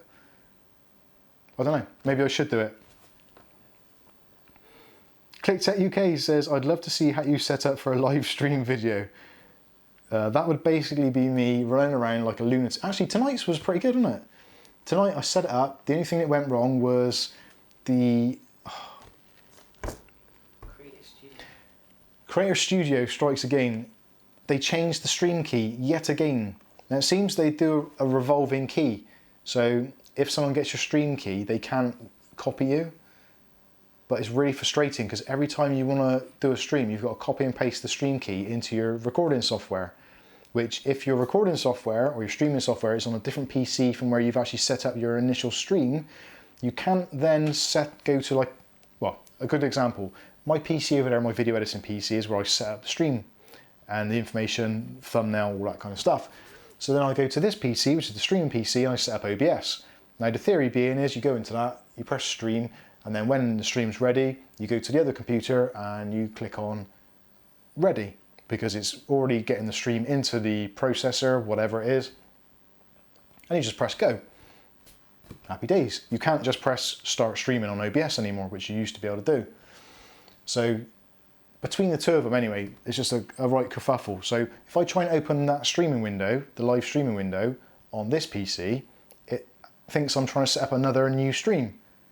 So then you have to go and put all your information again, your thumbnails, your tags, all that kind of crap, and it just sucks major balls. So yeah, I was there literally going from one PC to the other and clicking on to view the stream key, typing in a bit at a time because I couldn't remember it all at one go. And if you don't keep your finger on the button, it hides the stream key again after a couple of seconds. So yeah, it's just really frustrating. ClickText Kev says, I was late because you were on time. Yeah, I know.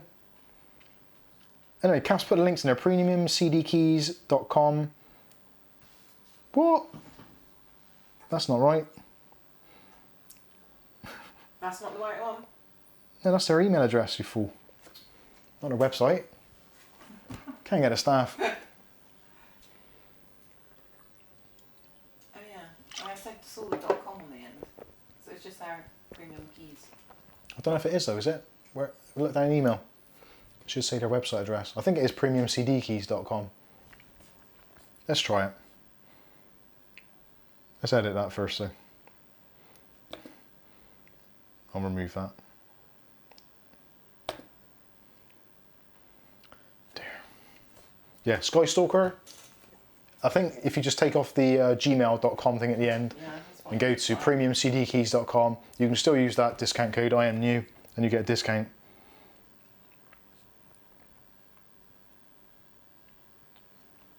So, Skystalker's just purchased a Windows 10 Pro key, used PayPal. Good, that's happy because you don't have to use your credit card details. And oh, you got it. You got your key already? Wow, that's bloody quick. British noob is Cavs replacement. It worked, including the discount code, and saved 13 cents. Fantastic. Absolutely fantastic. Well, yeah, Sky, let us know how you get on with the license key.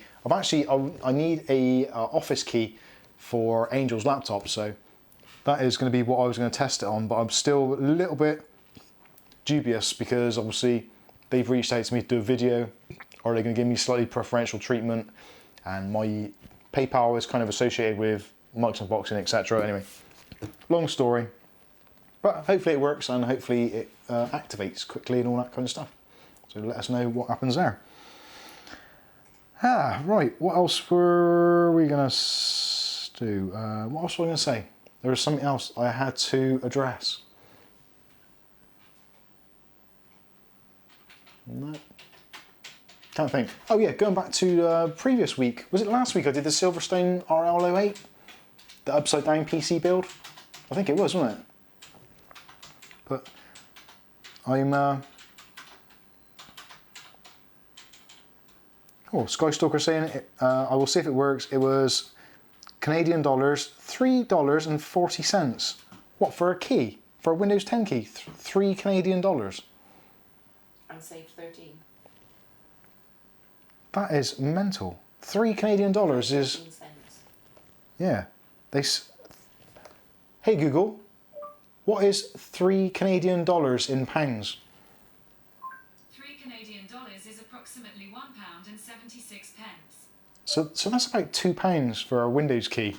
If that works, that's amazing. Very, very happy. Well, hopefully if that works out well, yeah, we'll try and keep them on board as a regular contributor or sponsor, or do some giveaways for some Windows keys. That'll always be useful for people. And also they do like Microsoft Office as well, which most of us need at some point in our lives. Matthew Day saying use eBay, but... Yeah, Matthew Day's had a very good comment actually there, which is actually something I could touch on. Matthew Day says you could always chance eBay, cheaper but not as reliable. Now, last week I think it was, or actually no, a few weeks back, I did a video on getting Windows license keys, and I did do an eBay one, and I actually bought Microsoft Office, the 6 user one or whatever it was, yeah, 365. And at first it was actually really good, and I installed it on my PC, Cav's PC, I put it on loads of different PCs, it was great.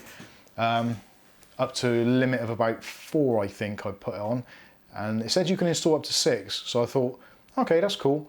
So I left it, and a week or so ago, Angel said, oh, I've got to do some homework on my laptop, can you put Microsoft Office on there? So I was like, yeah, cool, no worries, I've still got the license key, or the user key for that from eBay, I'll stick that on there. So go in, do the usual thing, portal.office.com, put in the username password. This password is not right. And it's like, well, I know it's right because that's the username I chose, or I was given rather, and I had to change the password. And when I changed the password, I wrote it down and I took a picture of it on my phone. So I know that it's right because I got 2 points of reference and there's a password that I specifically created for that. So in my mind, it's like, no, I know that is right. So I tried again, blah, blah, and it wouldn't have it. So I tried on another PC just to see if it was a PC thing. No, it wasn't. So it turns out that the eBay seller had closed their account, and it appeared that all the other people that had purchased keys, etc., also had a similar problem, which, again, we didn't spend a massive amount of money. I think it was only a few pounds. Is that okay? Nothing. All right. It was only a couple of pounds, so it wasn't the end of the world. I think we paid like £3 or £4 or something. It wasn't a lot of money. Luckily, it was eBay, so I put a thing into PayPal saying this doesn't work as expected, blah, blah, blah, or the seller's gone, and I got a refund sent through. So it's fine. I didn't lose any money. It's just more of the aggravation when I actually needed to use the key and I couldn't. That was a pain in the butt. So I think that was probably... Yeah, Skystalker's had his key sent through already. That's pretty darn good. So that was only a few minutes to get that come through. That was one of the things that I wanted to see how long it took for the key to come through, because if I'm making a video and I'm doing it live, that could suck. We've got Tristan Arthur in the house. Good evening, Tristan. British Noob says it's time for bed. Good night. Good night, mate. See you later tomorrow in the Discord, possibly, maybe. Skystalker says it took about 30 seconds. That's fantastic. British Noob actually sod that I'm going to watch a movie. Excellent. Wigs and getting to drop off. Yeah. So I think that probably is about it. I don't think there's anything else. So we've got the HD NVR kit coming up next week, which we're going to review. I've still got to do a build in the XPG or the ADATA XPG tower case, which I'm still umming and ahhing about. I don't know what to put in there. And the fact that I've got this other build to do for my friend Glenn makes life really interesting. Because I don't know what to put in that case. I don't know what to build for him. I do kind of. It's just confusing. It's really confusing. I don't know how these bigger companies and all that deal with it. I suppose they just take the money and that's it. Job done. I've just seen how much is the delay on this video? Does it sound live? Yeah, there's a weird delay on that. Oh well. Anyway, moving on. Skystalker says, love to see the build. Well, it definitely will happen. I was going to do it in the live stream tonight. I was going to do the build for the XPG. I'm really not sure what to do with it. I'm really not. I'm in a weird situation where the best PC in the house currently, arguably, is still in the box, which is the InWin A1. That's got a B450 chipset, a Ryzen 5 2600X, 32 gigs of RAM, and a really nice motherboard and all that sort of stuff. So, and yet these two PCs here are older generation. But I do love the look of this PC. I think that PC does look, it's not everyone's cup of tea, granted, but I do think it looks absolutely fantastic. And I wonder if I press that button on the top, is that the... No, I better not press the wrong button, because if I press the reset button, that's going to end the stream.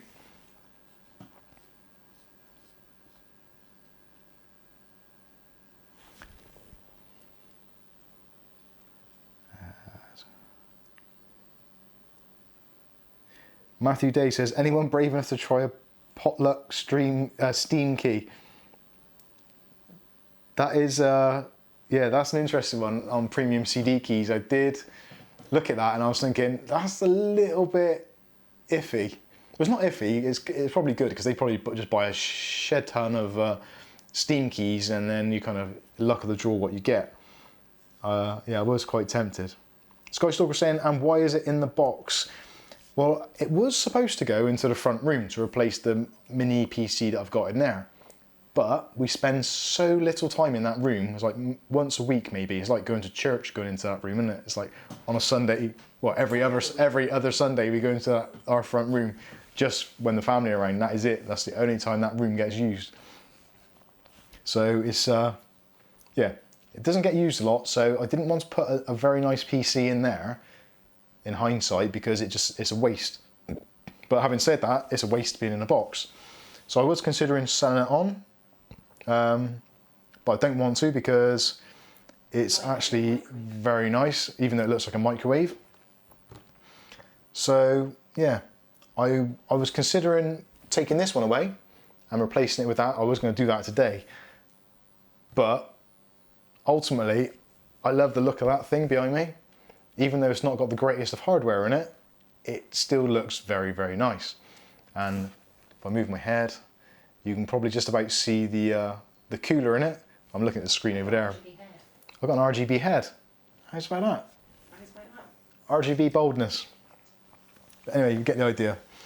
Then move the computers around. That is, yeah. Ultimately, what it's going to come down to is Kath's going to get a new PC, which will probably annoy the hell out of her because she'll have to get all her apps and stuff working again and get everything how she likes it. Passwords, all that kind of crap. It's not easy. It's not easy. Tristan Arthur says, what happened to the PC you built last week? Within an hour? Yeah, literally within an hour of the stream finishing, I actually disassembled it and the motherboard is actually in a returns box, a returns bag rather, to go back to Amazon, because it's micro ATX and I can't see me using it, so I'm taking advantage of Amazon's 30-day returns policy on that one. The cooler is...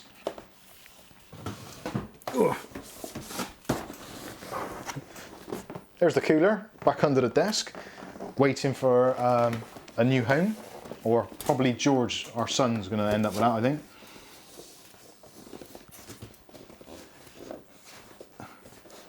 Oh, that's not going to go in there. Yeah, the processor I actually did steal out of another build anyway, so that's gone back into the InWin A1 case. The memory, I can't remember what memory I had in there.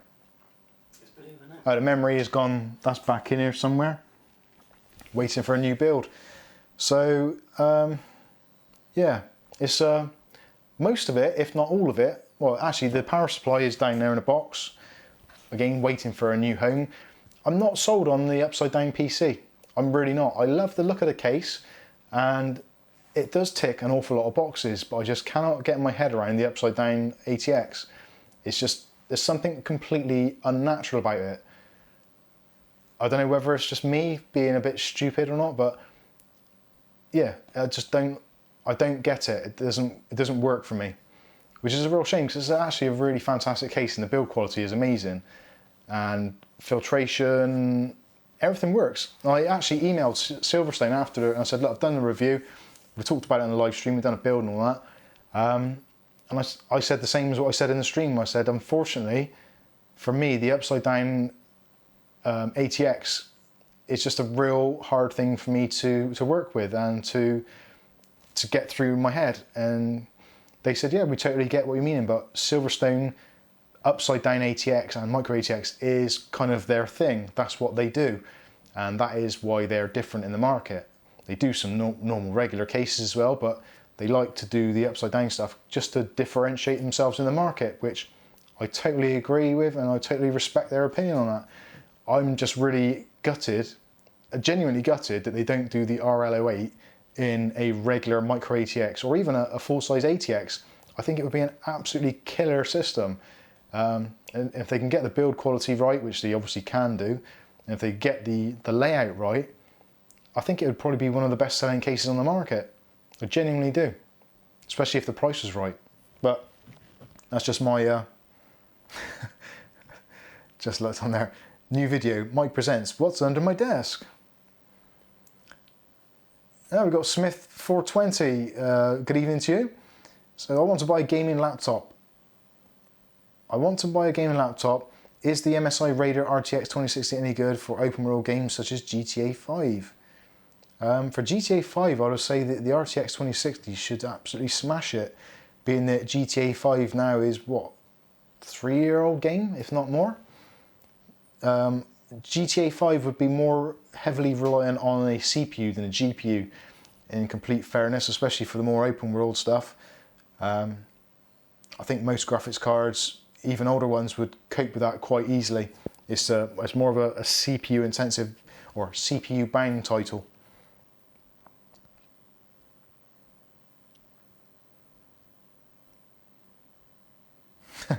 Matthew Days bought some random keys from Fanatical and says that they do good stuff, mostly indie stuff. He's got some nice bundles that way, but also some junk. Yeah.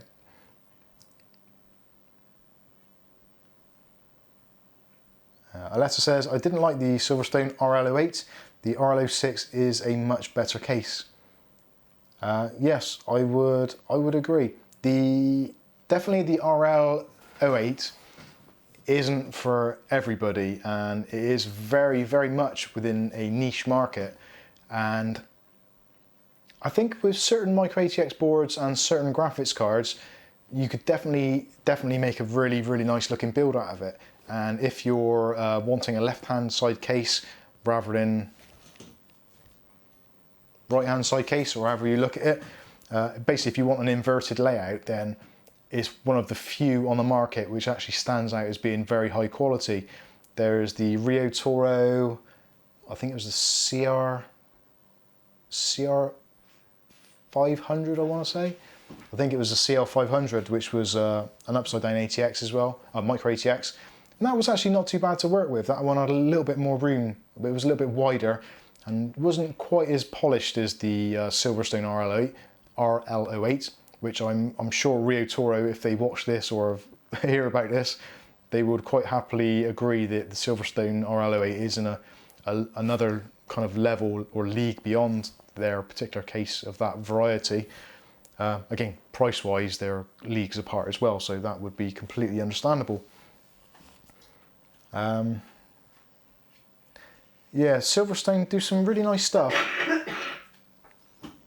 That's a real shame for me that I was really, Kath will back me up on this. I was really super looking forward to it, and the more and more I looked into it, the layout, the more and more frustrated I became, because I really wanted that to become my daily driver PC. Genuinely really did, and I was gutted that it just didn't tick enough boxes for me to do that. Just like the iPhone. Just like the iPhone, yeah. Smith 420 wants to know what's your favourite game. I'll get onto that in just a second. Clicked at UK says, I love the TT V21 because you can have the motherboard upside down or normal or flat. Actually, yeah, the Thermaltake V21 I did like, but for the same reason I liked it, it was the same reason I disliked it. It was too flexible in my opinion. There was too many ways of doing things, which led to some slight issues with cable management.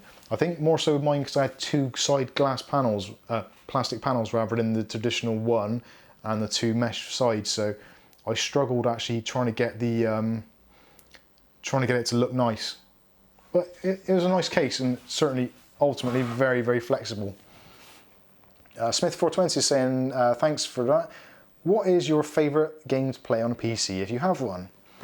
It depends on what mood I'm in and how much time I've got. If I've only got a few minutes, then I quite like to play some Rocket League, because you can have a quick game and you're in and out, and I do enjoy that, and it's quite easy to play and it's quite a fun game as well.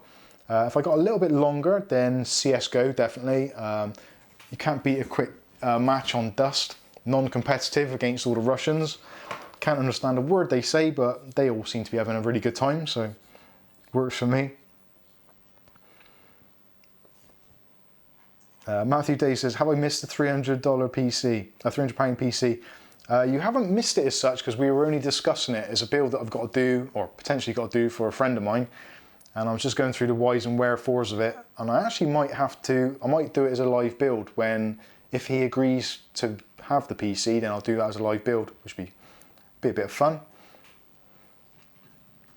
Seamanite says, you should look at this Silverstone RL05.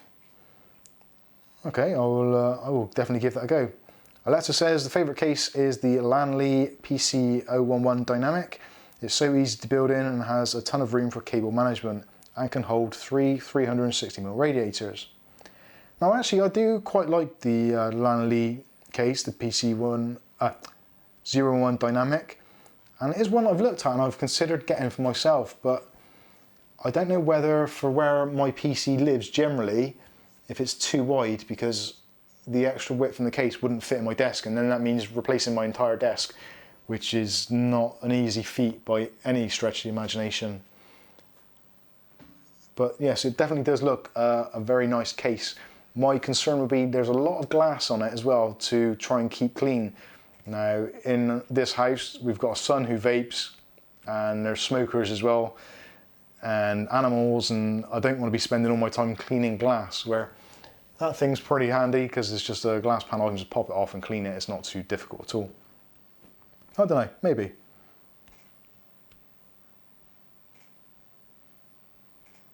Skystalker is saying, by the way, Mike, I did weigh my Galaxy S8 and my iPhone 10, both with cases, and the iPhone was only 20 grams heavier. Not much. That's interesting.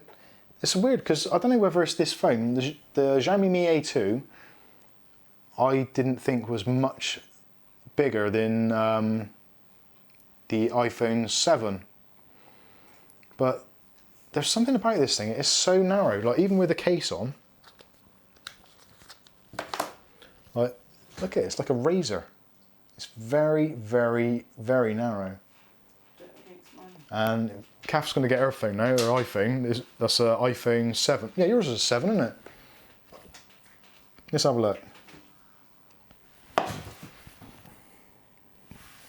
Actually, yeah, I think your 7's not too far off it.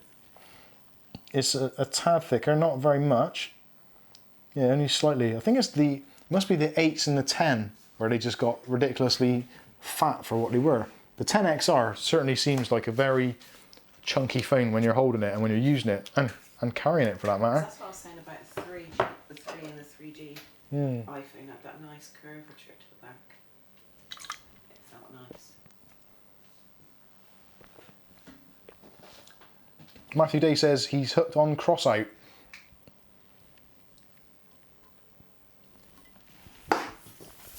Very good. Kev's off. Right, Kev's all off. Good night, mate. At Matthew D. Oh yeah, thanks for that, Glenn. Yeah, Glenn has just said, for those of you that are interested and want to check out the specs of the PC that I was speccing up, that's a lot of specs there. There is a link in the video description to the PC part picker list, which feel free to go in and comment on it as well. Let me know what you think of it, anything you'd change actually. That'd be interesting to see what your thoughts are. I think value for money wise and for doing various tasks on a limited budget, I think it actually works out pretty well. And because of what it is, it's a Ryzen 3 2200G. The motherboard, I've chosen a slightly more expensive board just so we can overclock it a little bit and tweak that little bit of extra performance, and also maybe get a little bit of an upgrade at some point if necessary.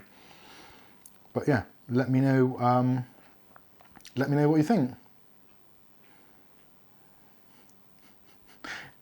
Seaman Knight says that should do a Specsavers PC. They should have gone to Specsavers, they should have. I need to go to Specsavers. Or I need a bigger laptop.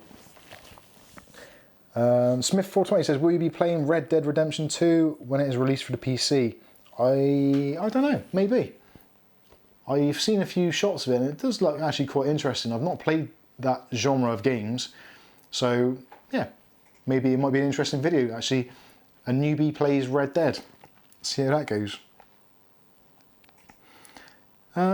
Yeah, I think that pretty much wraps up the stream. I can't believe how long I've been going for actually. It's 2 hours now. Wow. 19 viewers. There must be 18 monitors on somewhere left on standby. Really just gone to sleep. Okay, so that's going to pretty much wrap things up. Please do consider clicking on the like button if you haven't done already. All the likes are helpful for YouTube and the algorithm and all that kind of stuff.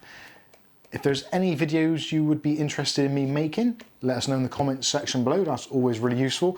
Or if you want to, you can DM me on Discord, or just join Discord and put it in the comments section, or the, what's the section? The suggestions box. There is a suggestions box on the Discord, so you're more than welcome to do that. Yeah, comment on any videos. Like I said, I generally check in on all my videos, whether they're 3 years old, 2 years old, 1 year old, yesterday's, whatever it may be. Not so easy to do on comments of comments. Yeah, if you comment on someone's existing comment, they do tend to get a bit buried. So if you are doing that, or you have done that, then I do apologise, and it's very difficult for me to find those at times. So please, if you are going to comment on a video, start a new comment or a new thread. It makes things a lot easier.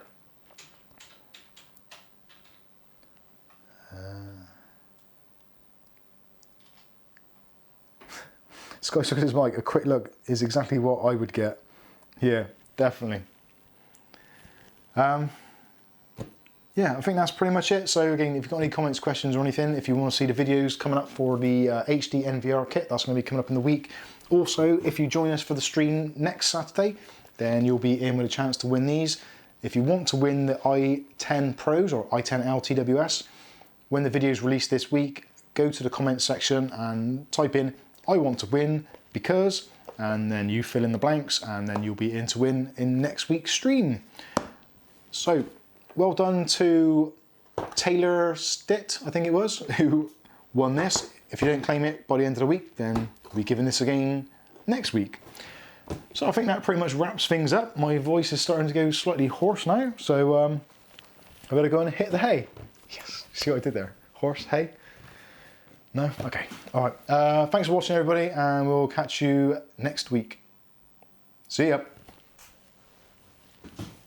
Oh. See? Saggy ass jeans falling down. Told you.